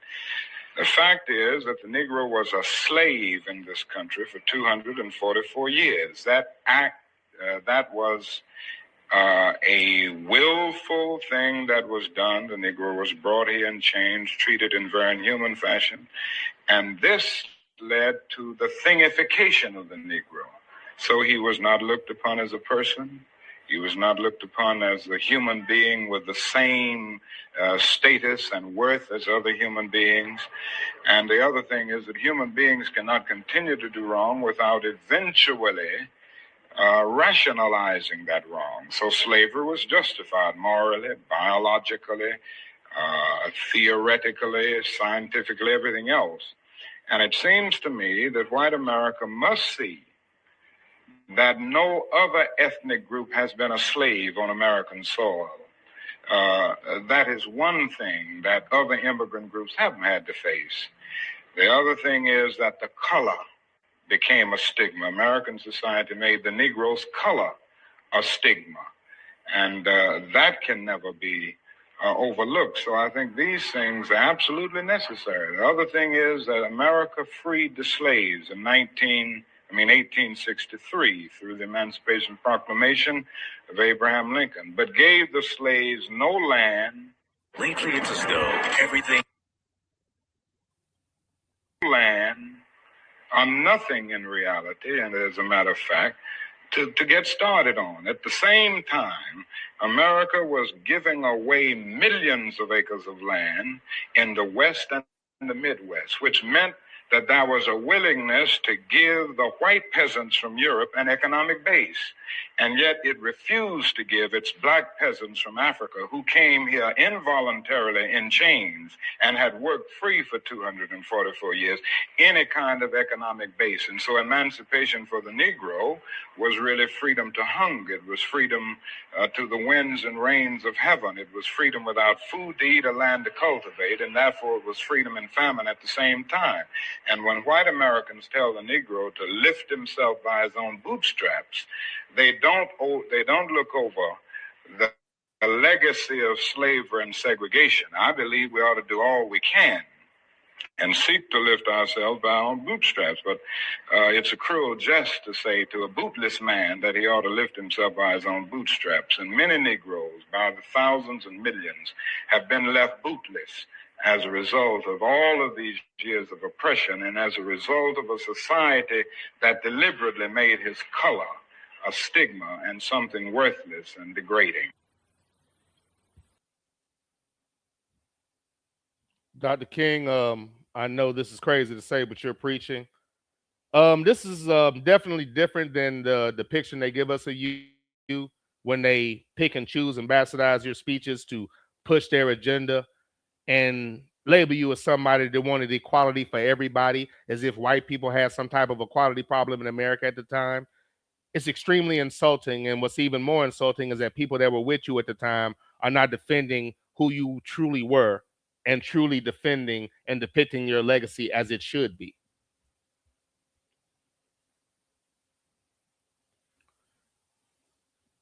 White America brought in white immigrants and gave them an economic floor. They did not give black people any economic floor whatsoever. And we still outdid their ass. And what is their response? Murder and attacks sanctioned by the government. And this is the history they want to erase to depict themselves as explorers, travelers, forefathers, and inventors. You never discovered shit. There were people here. You didn't invent shit. You stole that. You didn't cultivate shit. You brought somebody in to do that. You didn't invent shit. You stole that. You didn't do any type of exploring, exploration. You just killed people and took their fucking ideas. You're what you've always been, fucking savages. And when a man was simply negotiating, when so much more was warranted and justified, the white backlash was to murder this man, because that's how weak and pathetic the people that we're here are. The people that we're here with are. They don't want their lie disturbed. They don't want the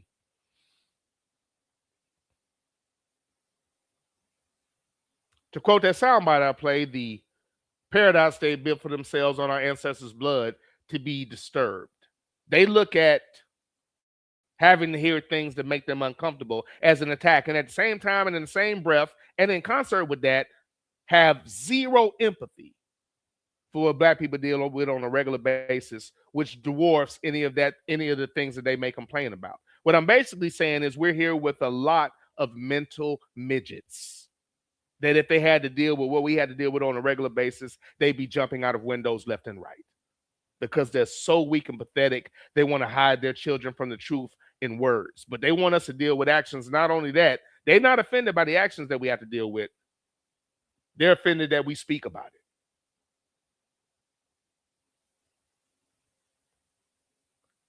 To know the history, to understand it, and to hear those people say, pull yourself up by your bootstrap. Everybody had the same opportunity. It is so damn insulting. And not only that, it is categorically false.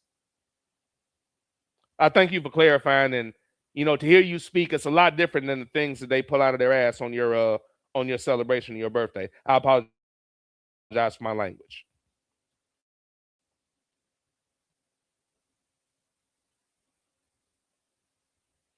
This is again, this is obviously a matter of opinion, but to the best of your ability, can you articulate what the Black man in America wants in 1967? And could you also include all of the Black people that have fell victim to the slow IV drip of psychological warfare that we deal with? Again, Reverend Michaud was hired to take you down, and I doubt he was the only one. They've done this throughout history, so that's an example of somebody that fell victim to the psychological warfare. So please address where you think Black people or what you think Black people want in this country or from America.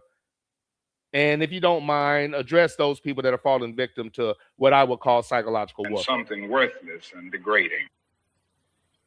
I'm convinced that almost every Negro in this country, other than those who have been so scarred by the system that they've become pathological in the process, and we all have to battle with pathology, and nobody really knows what it means to be a Negro unless one can really experience it. And I know we all have to battle with this constant drain of a feeling of nobodiness.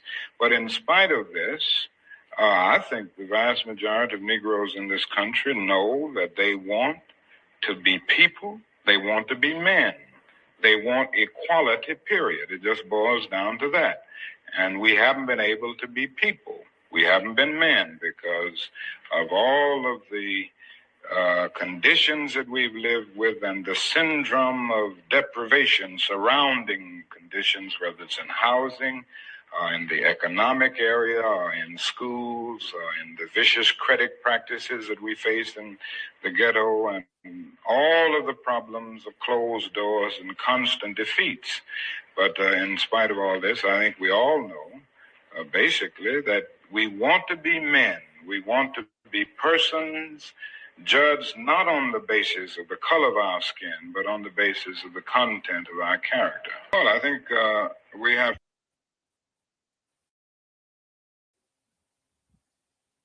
Okay, Dr. King, I didn't mean to interrupt you right there, but let me pause you right there.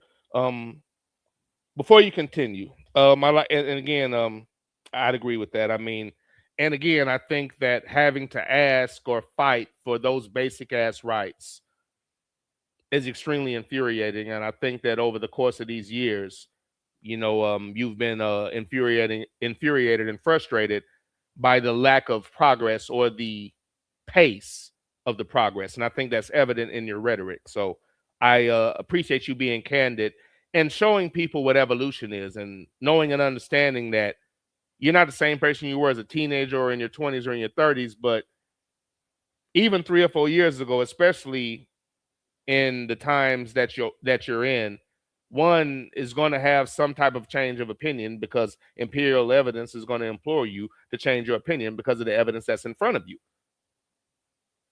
So I'd imagine from 63 to now, you've seen some things that have caused you to maybe reevaluate your thought process. So I thank you for being candid. there are some younger people, or the younger generation, quote unquote, that feels that integration is akin to assimilation.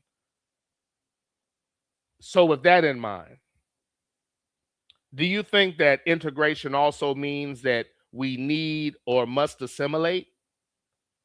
And do you think that integration alone is enough for us to achieve and or reach the goal of equal rights in this country? Or will it take some form of revolution along with integration? Well, I think we have to see what they are saying. I would be the first to agree that integration does not mean giving up everything that has an Afro-American taint, so to speak, a background. I think there are certain unique things within any culture and certain cultural patterns that when you get to the process of amalgamation can really lift the whole culture. And it seems to me that integration at its best is the opportunity to participate in the beauty of diversity. I think the other thing that we've got to see is that these young people are saying that there must be a revolution of values in our country. As Jimmy Baldwin said on one occasion, what advantage is there in being integrated into a burning house? And I feel that there is a need for a revolution of values in America, because some of the values that presently exist are certainly out of line with the values and the idealistic structure that brought our nation into being. Unfortunately, we haven't been true to these ideals, and values of so-called white middle-class society are values that need to be reviewed and re-evaluated, and in a real sense, they need to be changed. So I think the young people in the Negro community who are raising these questions are raising some very profound questions about our total society. In other words, they are saying that there must be a restructuring of the architecture of our society where values are concerned. And with this, I would agree with. So in the quest for integration, I think we can offer our whole nation something, because there are three evils in our nation. It's not only racism, but economic exploitation of poverty would be one, and then militarism. And I think in a sense, and in a very real sense, these three are tied inextricably together, and we aren't going to get rid of one without getting rid of the other.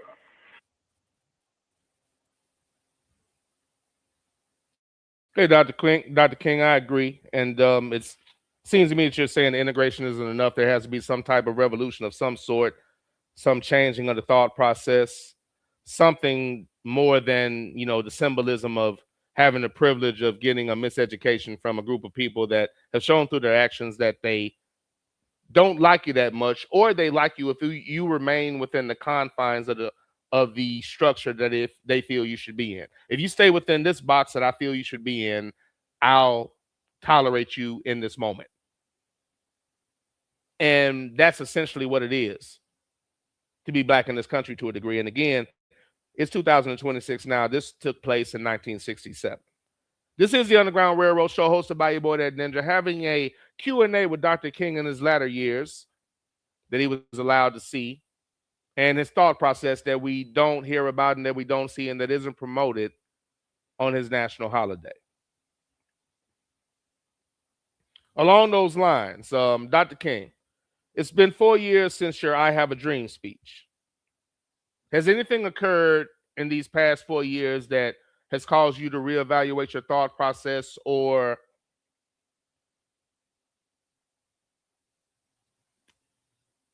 maybe something that you have in addition to your original thought process? Have you seen anything that has caused you to reevaluate the way you thought 4 years ago? Yeah. No, I didn't envision that then. I must confess that that period was a great period of hope for me. And I'm sure for many others all across the nation, many of the Negroes who had about lost hope. saw a solid decade of progress in the South. And in 1954, which was, 64, 1963, 9 years after the Supreme Court's decision to be in the March on Washington, meant a great deal. It was a high moment, a great watershed moment. But I must confess that that dream that I had that day has at many points turned into a nightmare. Now, I'm not one to lose hope. I keep on hoping. I still have faith in the future. But I've had to analyze many things over the last few years, and I would say over the last few months. I've gone through a lot of soul-searching and agonizing moments. And I've come to see that we have many more difficult days ahead, and some of the old optimism was a little superficial, and now it must be tempered with a solid realism. And I think the realistic fact is that we still have a long, long way to go, and that we are involved in a war on Asian soil, which, if not checked and stopped, can poison the very soul of our nation. Oh, I have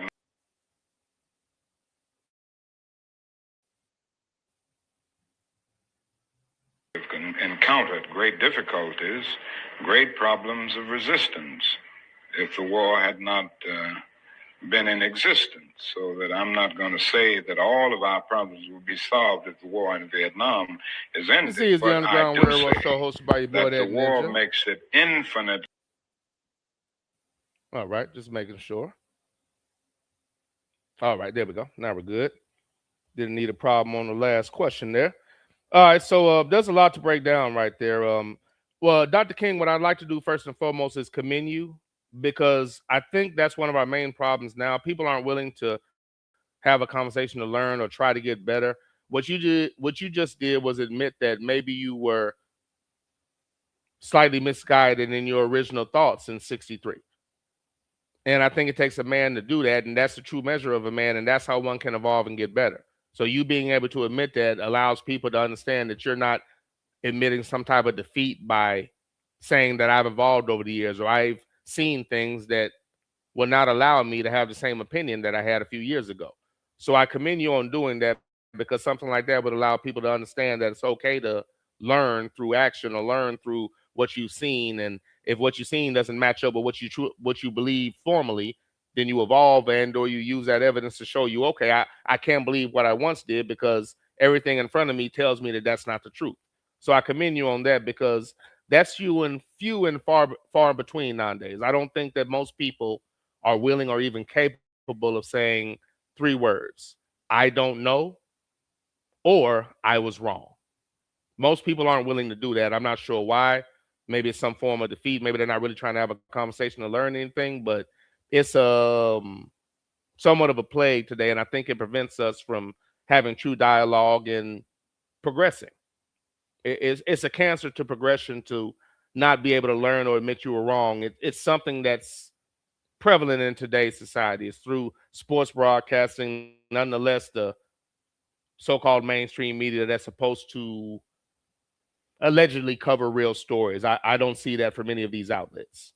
Finally, Dr. King, and I thank you for being gracious with your time.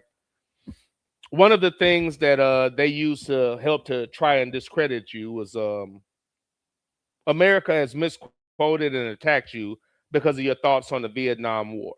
Sir, in your own words, could you explain why you oppose the Vietnam War and why in particular it's a detriment to Black people's fight for equality in America, especially along the lines or within the confines of a financial aspect? So from a financial aspect, a moral aspect, I know personally being drafted to go to a war in a country that doesn't treat you worth a damn is, again, insane. If you're white in this country and they draft you to go to war, that makes sense. If you Black, you have every reason to look at them like they're out of their goddamn mind. And these are the things that offend white America more than watching a Black man get murdered by assholes in uniform, because allegedly their uniform means they can do anything. My favorite quote from Muhammad Ali: the Vietnam War is about white people sending Black people to fight yellow people to defend the country they stole from red people. The entire idea of black people going to Vietnam was bullshit from the beginning. Black people that went to Vietnam have come back and said, I've seen it on TV and I've heard it in person. They would play over the loudspeakers, "Black man, it's not your war, go home." Because they understand the history of the country. So that's easily one. I don't, again, going back to what Brother Malcolm said, the media can have you hating the oppressed and loving the oppressor. There were actually black people, and some of this was due to the Reverend Michaud, but there were black people that criticized Dr. King or criticized you for this at the behest of the people that you're fighting on behalf of them. And that still occurs to this day, and it's upsetting, it's sad, it's pathetic, and it's infuriating, and it still hasn't changed. But, sir, in your own words, could you explain why you feel the Vietnam War is detrimental to black people in particular, and talk about it from a financial aspect as well, if you don't mind? And once again, I thank you for your more time. Difficult to deal with these problems. When a nation becomes obsessed with the guns of war, it loses its social perspective, and programs of social uplift suffer. This is just a fact of history, so that we do face many more difficulties as a result of the war. It's much more difficult to really arouse a conscience during a time of war. I noticed the other day, some weeks ago, a Negro was shot down in Chicago, and it was a clear case of police brutality. That was on page 30 of the paper, but on page 1 at the top was 780 Viet Cong killed. That is something about a war like this that makes people insensitive. It dulls the conscience. It strengthens the forces of reaction. And it brings into being bitterness and hatred and violence. And it strengthened the military-industrial complex of our country. And it's made our job much more difficult, because I think we can go along with some programs, if we didn't have this war on our hands, that would cause people to adjust to new developments, just as they did in the South. They said they'd never ride the bus with us. Blood would flow in the streets. They wouldn't go to school and all of these things. But when people came to see that they had to do it because the law insisted, they finally adjusted. And I think white people all over this country will adjust once the nation makes it clear that in schools and housing, we've got to learn to live together as brothers. I think the biggest problem now is that we got our gains over the last 12 years at bargain rate, so to speak. It didn't cost the nation anything. In fact, it helped the economic side of the nation to integrate lunch counters and public accommodations. It didn't cost the nation anything to get the right to vote established. And now we are confronting issues that cannot be solved without costing the nation billions of dollars. Now, I think this is where we're getting our greatest resistance. They may put it on many other things, but we can't get rid of slums and poverty without it costing the nation something.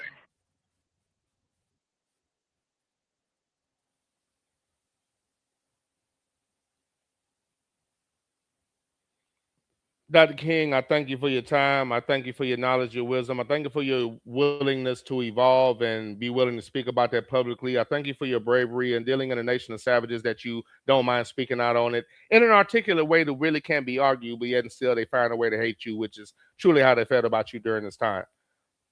I wish that more people followed the example that you set, that Brother Malcolm set, the Medgar Evers set, the Marcus Garvey set, that the minister sets.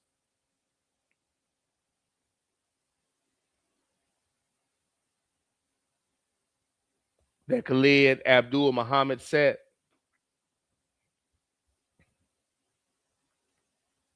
That the Honorable Elijah Muhammad set.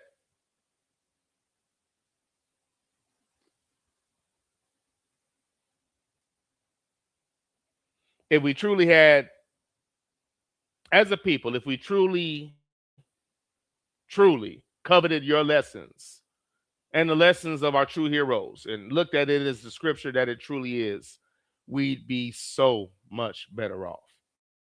But I thank you for that answer. And again, for black people, number one, why would we give a fuck? Why would we give a flying fuck about Vietnam and your problem with a poor country you're attacking that happens to not be filled with white people? That's not Dr. King's concern. He's not supposed to give a fuck about the Vietnam War. The only thing that's doing is the country interfering in something that's not their business. They got a lot of black people killed by a country that has shown them through their actions that they don't give a fuck about them. How many black people had... My best friend's father had a very good job at the time and had to go to war because he was drafted. He didn't want to do that shit, but he didn't have a choice. In a fucking country that during his lifetime, had him in the back of the bus and drinking from certain water fountains and not being able to go in certain stores, legally not being able to look a white man in the goddamn eye. Go fight for us. That is fucking crazy. He's not supposed to like the Vietnam War. But even back then, they were able to shift people's opinion. White people, that is what it is. But black people? Opinion being shifted by the media and bitch-made reverends that agree with J. Edgar Hoover, possibly agree with him in a lot of ways, is absolutely insane. But Dr. King, to you?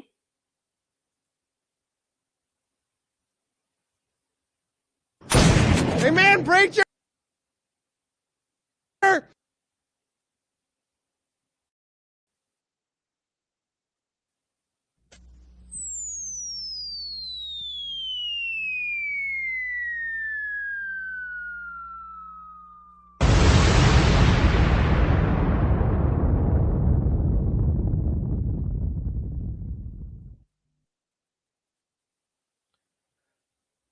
This is the Underground Railroad Show hosted by your boy, that Ninja, annual show on Dr. King and Malcolm X. Thank you for coming aboard and rolling with me.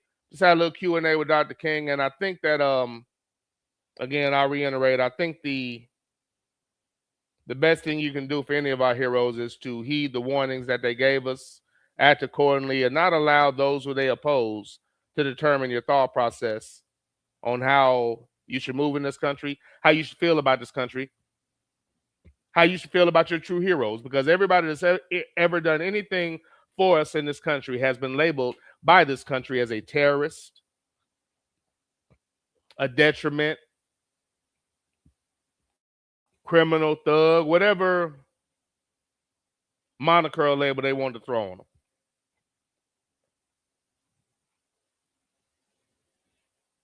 I think through Dr. King's words, it showed that he evolved. It showed that he was willing to take a look at what was in front of him, not ignore the truth, and realize that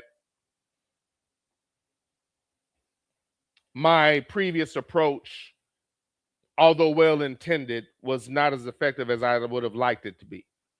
And he reevaluated his situation, reevaluated his approach, and was gaining allies that the government didn't like, and that is what cost him his life, and that's what cost Brother Malcolm his life.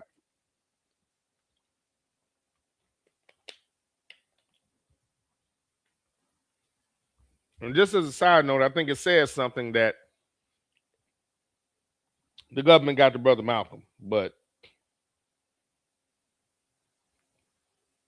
they didn't get to Elijah Muhammad. And as much as they may try, they can't get to Brother Minister. Something to be said about that. There's something to be said about an effective blueprint. And notice that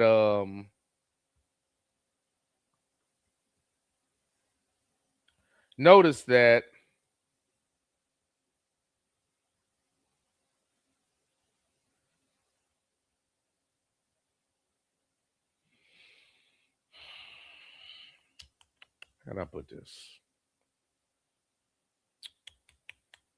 Notice that the behaviors, notice that the same excuses.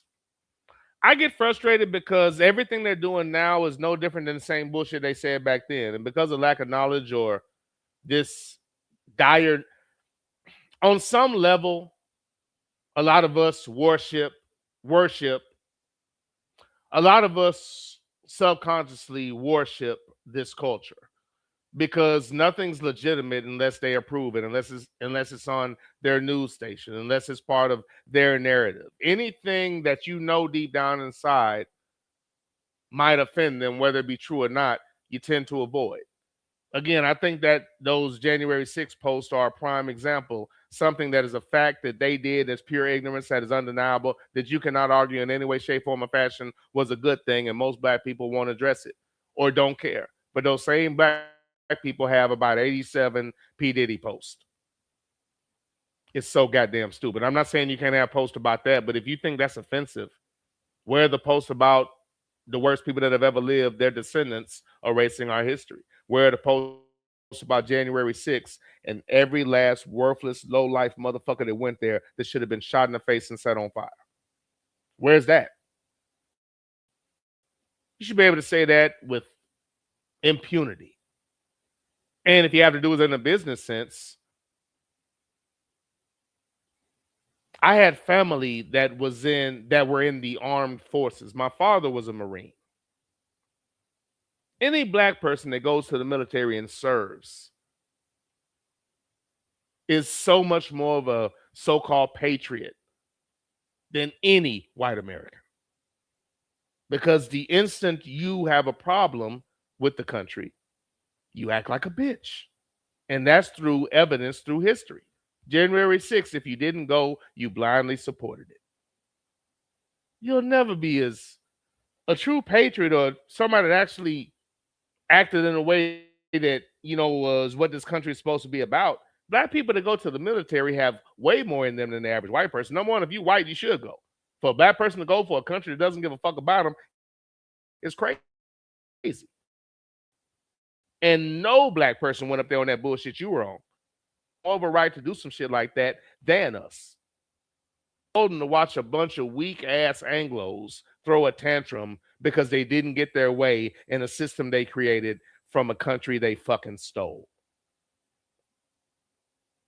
And these are the people that I say most black people hold their tongue for. And the same ones let it fly when talking about anybody black, whether the narrative is actually true or not. Whether the narrative is actually true or not. Some sad shit. Let me read these. Let me read the chat that's in here. And depending on where I'm at mentally, maybe I'll say something about the game. I don't think I'm there. Thank you all for confirming the volume. Sluggo said, as Dr. King stated, white moderates are often a greater obstacle to black Americans than open racists. They're the quintessential Barry O voters. Preach, sir, preach. And I'll clarify. I remember that quote. And you just gave us that quote. I think I remember the rest of it. And as a matter of fact, while I'm looking for the bomb, here it is. I believe the quote is, the Negro's biggest obstacle in our fight for equality is not the Klansman or the hooded Klansman or the Aryan Nation member.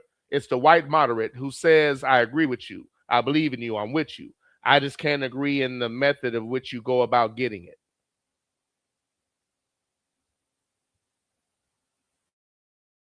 I want you to get your freedom, but do it in a way that makes me comfortable. And that's the good Anglo. That statement alone deserves an ass whooping.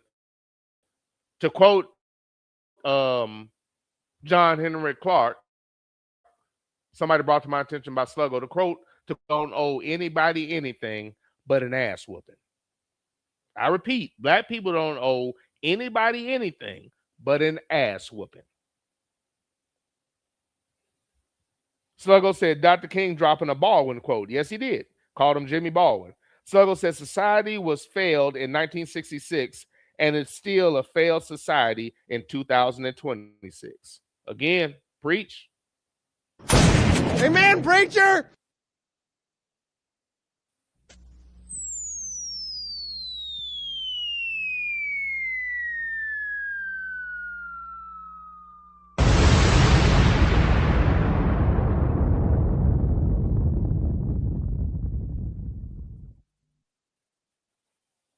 Preach, sir. ABM said, wait a minute, I missed something. Earlier, ABM said, Nick just told us sound bites. Nick just told us no sound bites due to the limitations of the Acer. No, sir. Due to the limitations of StreamYard. Due to their limitations, I can only have so many things in this soundbite area or in this studio. In my media asset file, I can only have so many things in there, so I had to make room for the interview. ABM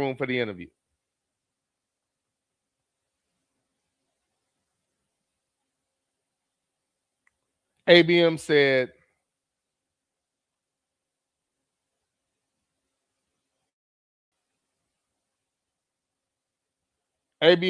Legadonna's fucking up. That's why I bleep a backup service. I think he had to speak in code. Oh, really? That's not good. That's not good. If you're speaking about what I think you're speaking about, not legato. That's not good. That's not positive. Speaking of which, I guess I cut this shit on. I'm still not there mentally. I don't think I got a lot of commentary for this shit. I'm sure it's about that time. And I'm sure your backup is what I'm about to go to now. Sluggo said, yep. Luckily, I have my MAGA brother-in-law's YouTube TV login on my phone. So obviously, y'all are speaking about Legato was acting up. Yeah, I actually, for undisclosed reasons, I do have access to YouTube TV. I would have to change rooms, but I do have access. But I believe, unless I'm mistaken, I'm probably not going to have issues due to the great yellow one, due to the yellow one and him granting me access to something that I believe is going to be just fine for me. And I am correct, as apparently, it's underway, just underway. So, I mean, we'll see. Okay, as we continue. Okay, read that one. All right, and that's about right. Let me say this. As Dr. King stated, speaking about the hypocrisy, the people that said they were with it, not all the so-called senators from the Midwest and the West, didn't vote for any action for the civil rights movement. So that hypocrisy has been going on for a long time from so-called supporters.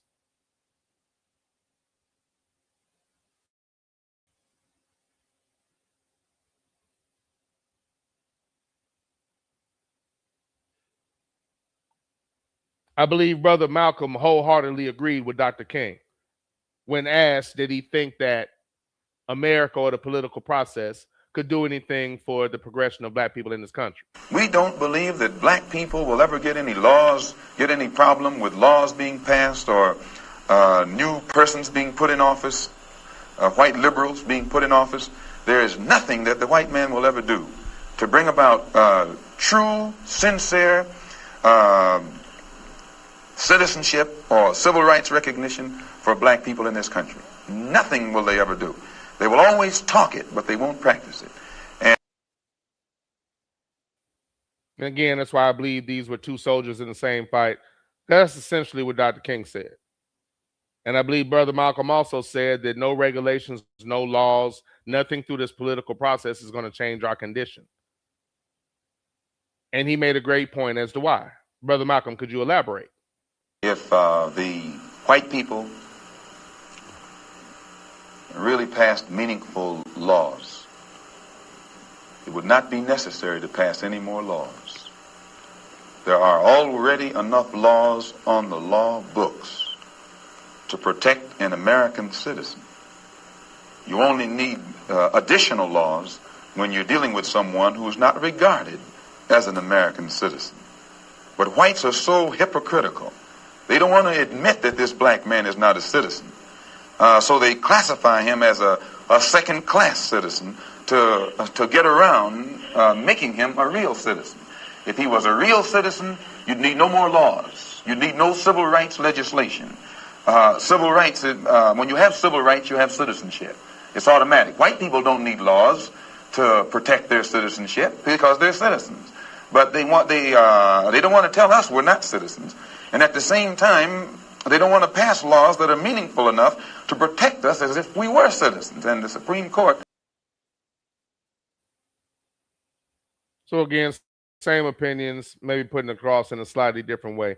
Let me close up with this. As Dr. King interview showed, there are situations where you, when talking about the Reverend Michaud, there are situations where they use people to look like us to attack us, and they glorify them in the media. And again, that's why Malcolm X warned you about the media machine. So this is why I say we should disregard anything that they give us, anything that's a source or that they control.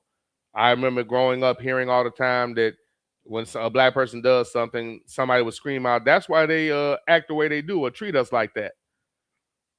Such extreme cowardice and or stupidity is fucking crazy. It's a white narrative, but it was pushed by so many black people that fell victim to psychological warfare. Nothing that we have done or have ever done makes white people or makes Anglos act the way they act. They do that because that's who they are. It's not because of our actions or inaction. And to even suggest that is insulting. And again, if that was valid, then we could point to one of the many actions by one white person, apply that to everybody in America. And if that's the case, we should be acting a fool before anybody, but we don't. So either we're weak or they're savages, but it cannot be both. It cannot be both. Sidney Jackson said, while liberals love empty symbolism like wearing kente cloths or making a Jamaican Indian vice president. And thank you for saying that. That's a perfect segue. Again, when we address Kamala and talk about her past and the things that she's done and how she should at least be asked, do you still feel this way? Do you still believe that you should defend police not having cameras as they murder your citizens and brutalize people that look like you? Do you still feel that it was okay to defend a system that wrongfully put a black man in jail as you stood there and tried to keep him in jail despite the evidence to the contrary? Are you still that person? If you are, I can't vote for you. And when this discussion was brought up, we were met with Anglo mentality statements like, you hate women. That is what they do when they're held accountable for their bullshit. And instead of us learning from our true heroes, we're devolving and actually assimilating to their stupid shit. Do you know how many 50-plus-year-old black men I've heard say things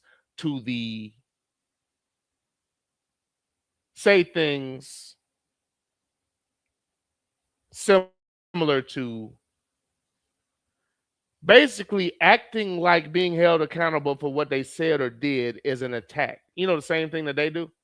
If you say something, you're accountable for that. If somebody brings them that up, there's nothing wrong with them. You said it. That's what keeps people from just opening their mouth and saying any fucking thing. I hate the fact that I think most of us do that now. That was something they always did. Lack of accountability. Whole shit. I hear grown black men saying that now. When you hold them accountable for what they did, there's some kind of whole ass response that's a deflection that discusses everything but what they actually did. If you did or said something, you're accountable for that. It's part of being a man and or an adult. And I think we've deteriorated to something less than that. And it's sad as hell. But again, along those lines of what you just said, Sidney, instead of having that discussion, you're met with the dumbass statement, you hate women. And then instead of talking about the white people in this country that put a racist, a terrorist, and somebody that promoted an attack on the country in office, you're screaming at black people who had nothing to do with who's actually in office. Once again, that references Super Senior. He knew who threw that trash at him, but he didn't want to fight that dude, so he attacked somebody else. And that's what you cowards are doing. You're Super Senior. You're the dude that's supposed to be a senior, but you're taking freshman classes and you're attacking the small fish because you're too much of a coward or you have too much reverence for your God. You're not going to attack them. But when you refuse to address the problem and always make excuses for the problem, whether you like the way it sounds or not, that is your God. I just don't know what they've understood, what they've done to earn that status is all. And again, to those short-sighted people that want to push that dumb narrative, I say to you,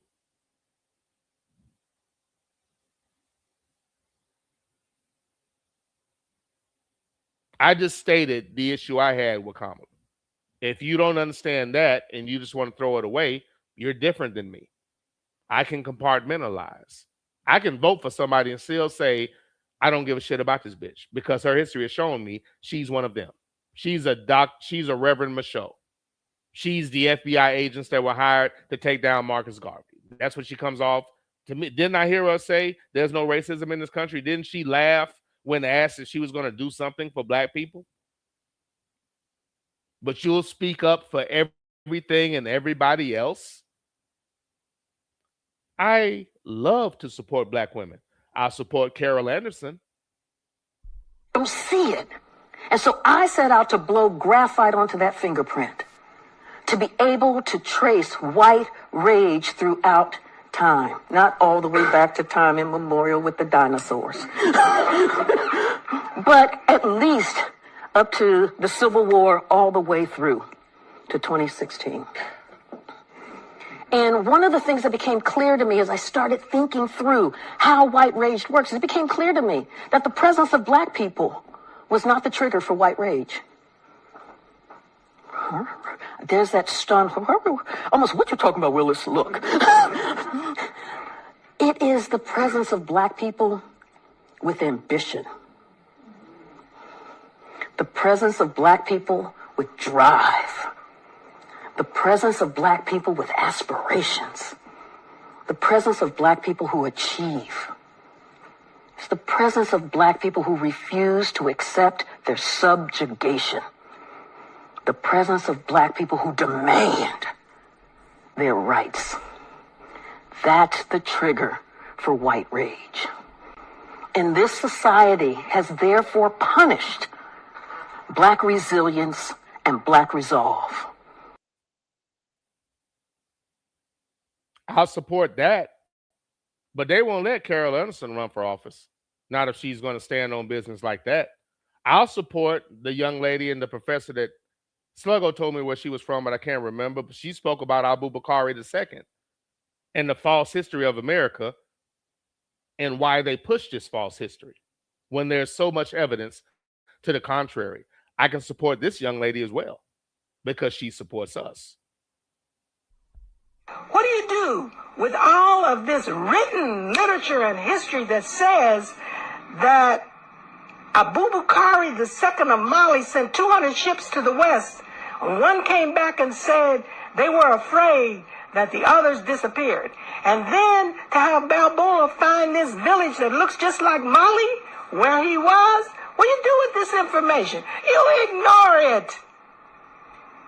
You ignore it. Why? To preserve the myth of white superiority. That's what our whole educational process is devoted to.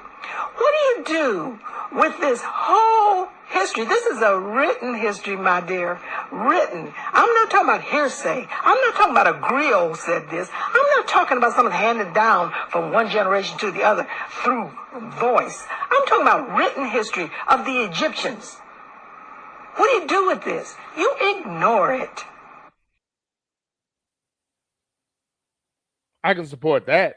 I can support that. So these are the things I take away from the interview, man. Hey, look, appreciate y'all. I'm about to get ready to do what y'all doing and check this game out. I honestly don't have a lot of thoughts. I'll address this on a separate show. I just football's not on my brain right now. I know that sounds crazy, but I'll address this later. I'll just say if Miami is able to play the way that they've been playing, they should be okay. If they're able to do all the same things I've watched them do throughout the playoffs, they'll be okay. I'll just keep it there. I'll just say it that simple. I'll keep it there.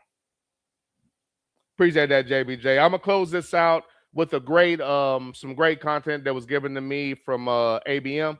And this is a great way to summarize the Dr. King interview and a great way to end the show. Look, I appreciate y'all. I'm going to play this. I might have a little something to say after this clip from the minister. But the minister summed it up about Dr. King and how somebody that actually cares about his legacy or that was around him, how they should speak about him in today's society. So I'll allow the minister to close out the annual Dr. King and Malcolm X episode. And once again, shout out to ABM for the assist. But in the last year of his life, you should read Tabby Smiley's book on the death of a king. And the preachers turned on Doc. Wait now. See, some of you are angry with me, thinking I'm trying to steal Dr. King's legacy. Hell no. Don't put that on me. And don't let the white man put that on you so you could put that on me. I'm raising Dr. King because it is wrong for you to think that that man died because he had a dream. That man was a revolutionary thinker in the last days of his life.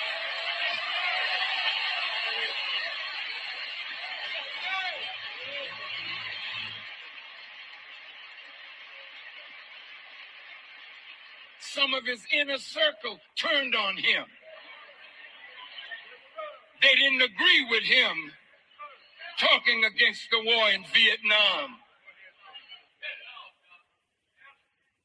He was hurting that his own staff, some of them disagreed with him. Then churches denied him. They didn't want him in their pulpit. Now it's easy to put his picture up and talk that crap about how you love him. You're a damn liar if you loved him. I want you to listen.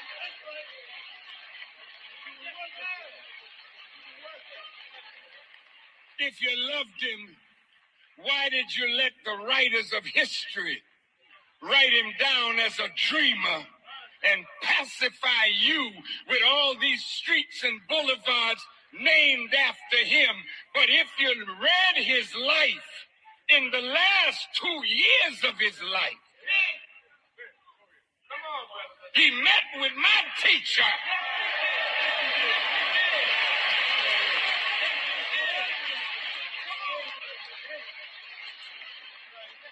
They had a beautiful discussion, February 66. I don't know what they talked about, but I know my teacher. He loved Dr. King, but he showed him prophecy. He showed him where we are to separate from this enemy and not be integrated into him as Moses didn't integrate the children of Israel into Pharaoh.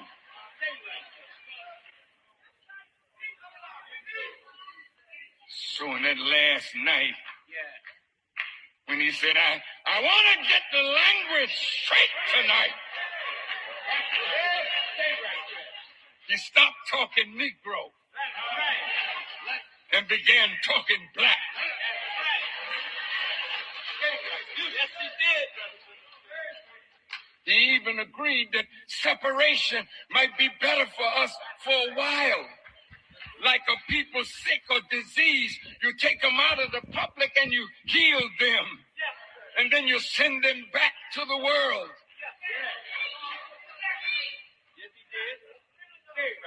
I didn't know these were things that Dr. King was saying. And when I read it,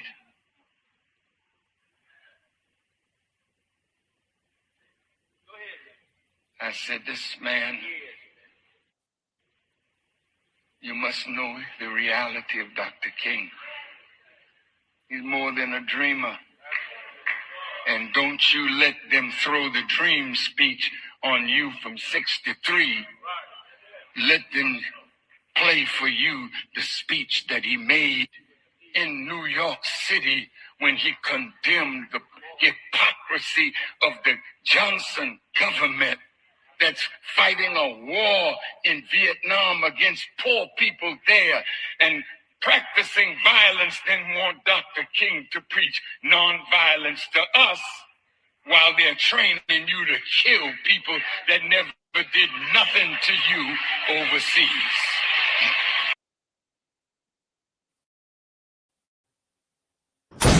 Amen, preacher.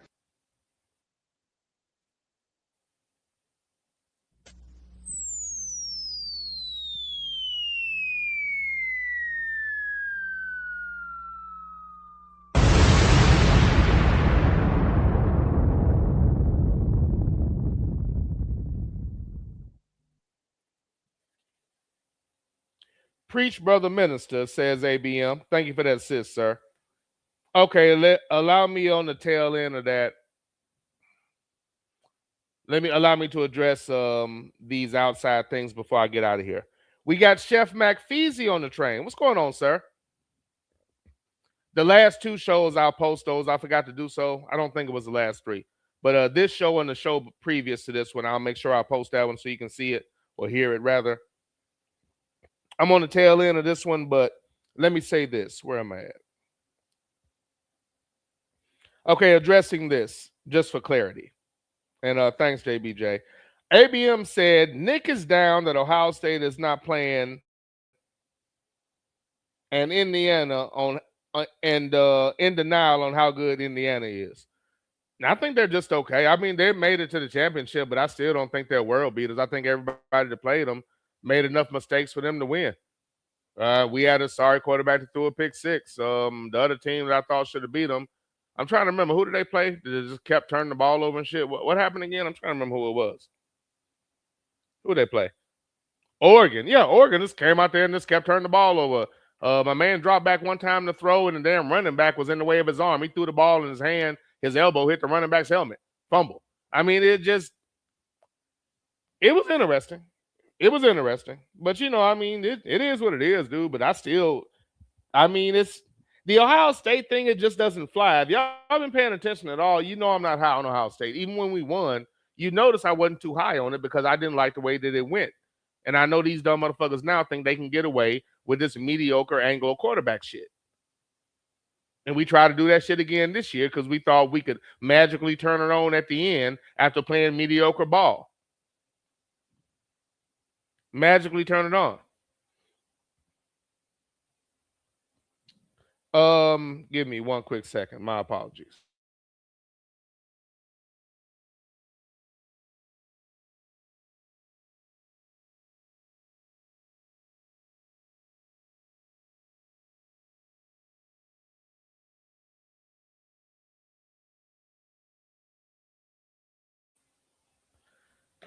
My apologies. My apologies. Family first. Family first. It is what it is. Sluggo, I actually haven't watched that 5150 show. I heard about it. I haven't watched it yet, which is strange for me, but I haven't watched it yet. I still need to sit down and watch it. I'll probably do it tonight after I get done with this shit.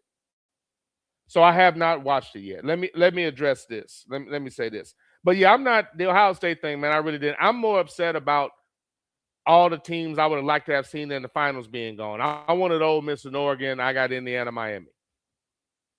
I mean, that shit is what it is. And in my statement earlier, what I was basically saying is, if Miami is allowed to slow dance with the defensive linemen like they've been doing for the entire playoffs, and quite frankly, every game I've seen, they're just letting teams hold. So if they continue that trend, they should be able to overtake them, with running the ball and occasional play action. Because that defense truly is nasty. And without help that Indiana has got with these turnovers, I don't think they've necessarily been forced. But if Miami doesn't give the ball away, it's going to be interesting to see what Indiana's going to do without help. So if they're going to let both teams hold like they've been doing the whole playoffs, they just letting everybody, like both teams linemen, they're just letting everybody hold. They're not really calling a lot of holds. I just saw that hold on Indiana. That was almost too obvious. But I've seen shit just like that they have not called. They're just letting it go. So if they let that go, I think it's to Miami's advantage, and that benefits them even more than it benefits in Indiana. So that's what I meant when I said if they're allowed to play the way they've been playing. If they can keep slow, if they basically let both teams' offensive line hold all they want to, that benefits Miami, in my opinion. Because obviously the defense is still nasty, and they're still letting the defense play nasty football, hitting people late, popping people. It's just good football, but generally they throw a flag for that. So they let Miami do that, they got a good shot. That's what I meant. I don't care about the Big Ten. I never have. I'm a fan of the SEC because that's where I believe the best football is. I'm a fan of Ohio State, not the Big Ten. I've said that a billion times. So it's not that. It's just that this year in college and pro football, it's as if the mainstream said, I want it. It's as if God said everything that I dislike in football, he was going to make it happen. And he's like, okay, everything he doesn't like, I got that in a little ball. Boom, nigga. And that's what both seasons have been. NFL and college is everything I dislike as far as who's winning. So that's the reason why I lack enthusiasm. Everything about college and pro has been everything that I didn't want to see, and all of that shit is coming to fruition. So I'm not thrilled right now. It's football. I'll enjoy it for that reason. But yeah, no, I'm not hyped. Not at all. Not hyped, not at all, sir. There was something else. Okay, I'll address that. The Ohio State thing. I'm definitely not rooting for Indiana, JBJ. Between the two, I'll take Miami and I'll do the same weak excuse like everybody else. Well, at least we lost to the team that eventually won the title. But if they win on a nasty defense, I still got to hear about Carson Beck. If Indiana wins, I got to hear that goofy ass story. I'm not happy either way. The NFL, same thing. Every storyline sucks. Every damn storyline. But it is what it is, man. It is what it is. On the way out, let me say this because Mac Feasy said that Ninja already mentioned how Josh Allen is overrated and not clutch. I've been saying that every damn year, bro. I've been saying it every year. But again, let me show you how powerful the mainstream is. All the so-called people that think for themselves that may or may not do shows, they didn't take the time to shit on Josh Allen like they should have. They didn't take the time to shit on Brock Purdy like they should have. As far as how he actually played in the game, none of them took the time to do that because the mainstream didn't. They gave both of them a pass, and mostly everybody else did the same shit. So basically what I'm saying at McPhee is nobody's going to remember. But I didn't bring it up because this wasn't a football day for me. You know, in the Dr. King Malcolm X episode, I really don't get into football except on the tail end. And since I started later than I wanted to today, I'm not about to get into it now because I'm about to watch this game. And my sister's about to come over. I'm about to chill out, relax, do some things.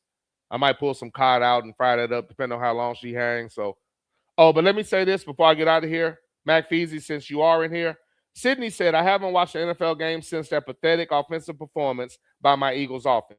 And again, that was the fault of the OC. And they want to talk about everything but the OC. They fired him, but so what? He sucked all year. He was obviously a problem. So what's the difference? But you can't ask a team to run a conservative offense and then say, okay, all of a sudden I want you to be great. And when they can't do it, they suck. There's no accountability. You can't be conservative and the safeties are right there waiting on everything and wonder why it's so hard to complete a pass because it's predictable. And that's never really talked about. Only if the quarterback is Anglo. If he's a ninja, everything is his fault. I'm not about to get into that shit today. But I'll say this since Mac Feasy's in here, and I know you'll appreciate it. Sir, I made some dirty rice. I do ground beef now, and I just season the ground beef. Obviously, I don't do pork, but the traditional dirty rice with I put the ground beef in it and some sausage. You see medley of seasonings, celery, peppers, and believe it or not, sir, I voluntarily put a shallot in the dirty rice. So I cut up a shallot, and I know that's supposed to be the least potent of the onion family, but it still stunk to me. But I cut it down to nothing. Hold on, sis, let me pop the dough. I cut it down to nothing and made it part of the dish. Hold on one second.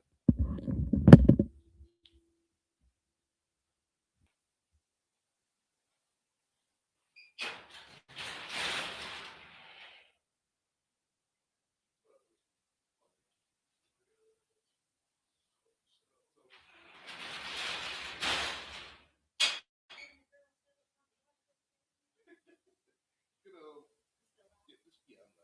that shit right there. Yeah, they're gonna be dope. Let me shut this down. Matter of fact, hey, I tell you what. Do you know where the supplies are? Yeah. You can grab that if you want to. Go ahead and get something ready. Thank you, ma'am. My apologies. This is the Underground Railroad Show hosted by your boy, that Ninja Man. Let's get ready to shut this down. Sidney Jackson said the shallot is the Billy Porter of the Onion family. Okay, man. Okay. Hey man, listen. I mean, what's the problem? Yeah, I replaced the ground pork because it had ground pork in it. I don't eat pork no more, so I had to replace it with some ground beef, and I seasoned it, and it made it one of my favorite dishes again. You feel me? I had to do that. Matt Fee's saying ground beef ? Who are you, and what happened to Ninja and his Norwegian taste bud?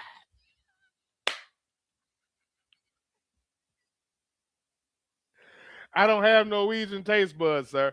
Hey, listen, I told you I've been experiencing a few things. Yeah, JVJ. Hey, I told you I'm finna shut it down, man. JVJ said this guy just gets up in the middle of the podcast. Motherfuckers is selfish as fuck. Hey, man, I apologize, man. It is what it is. It is what it is. Hey, look, man, I appreciate y'all. I didn't know y'all was gonna react to that. Let's see. JBJ said they're definitely letting them play. Shallott's being called the Billy Porter of the Onion family is fucking hysterical. Hey, look, man, appreciate y'all. We're gonna get out of here. We're gonna get out of here on a Malcolm X quote. We're gonna get out of here on a Malcolm X quote. We'll get out here on the Malcolm X quote. I appreciate y'all. I'll give you a bonus show this week, and I'll address a little bit of football. I had another show ready to go, but I never got it off. It actually wasn't concerning football. The show was actually called Ignorant Cowards Everywhere. ICE. So I'll get to that, but not today. Not today. I'll give y'all this quote and we're going to get out of here.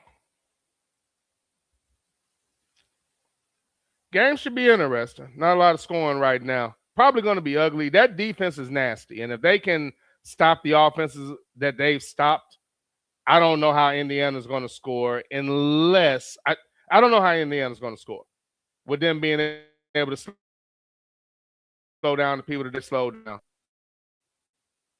I guess it is what it is. We'll see. But let's end here. Where are we at? The minister. No, not there. Let's go here. Which one do I want to?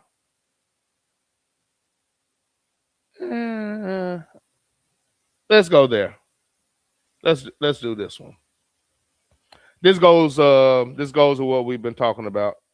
More I think about it. I hope I left myself enough room to even put that on there. This thing's about to tell me this thing's full, isn't it?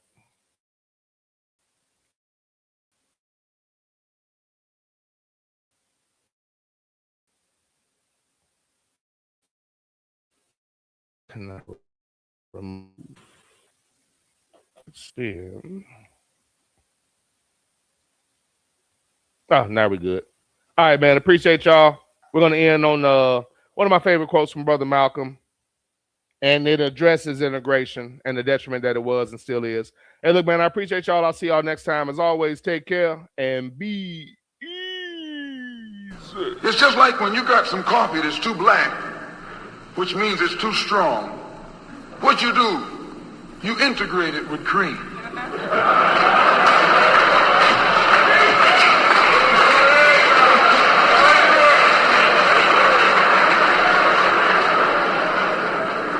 Make it weak. If you pour too much cream in, you won't even know you ever had coffee. It used to be hot, it becomes cool. It used to be strong, it becomes weak. It used to wake you up, now it'll put you to sleep.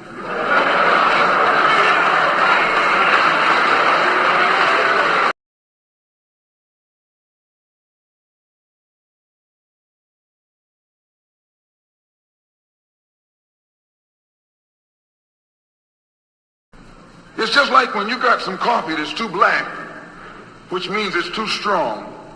What you do, you integrate it with cream.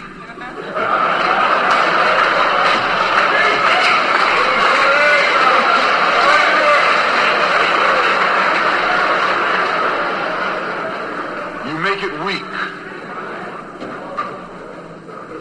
If you pour too much cream in, you won't even know you ever had coffee. It used to be hot, it becomes cool. It used to be strong, it becomes weak. It used to wake you up, now it'll put you to sleep.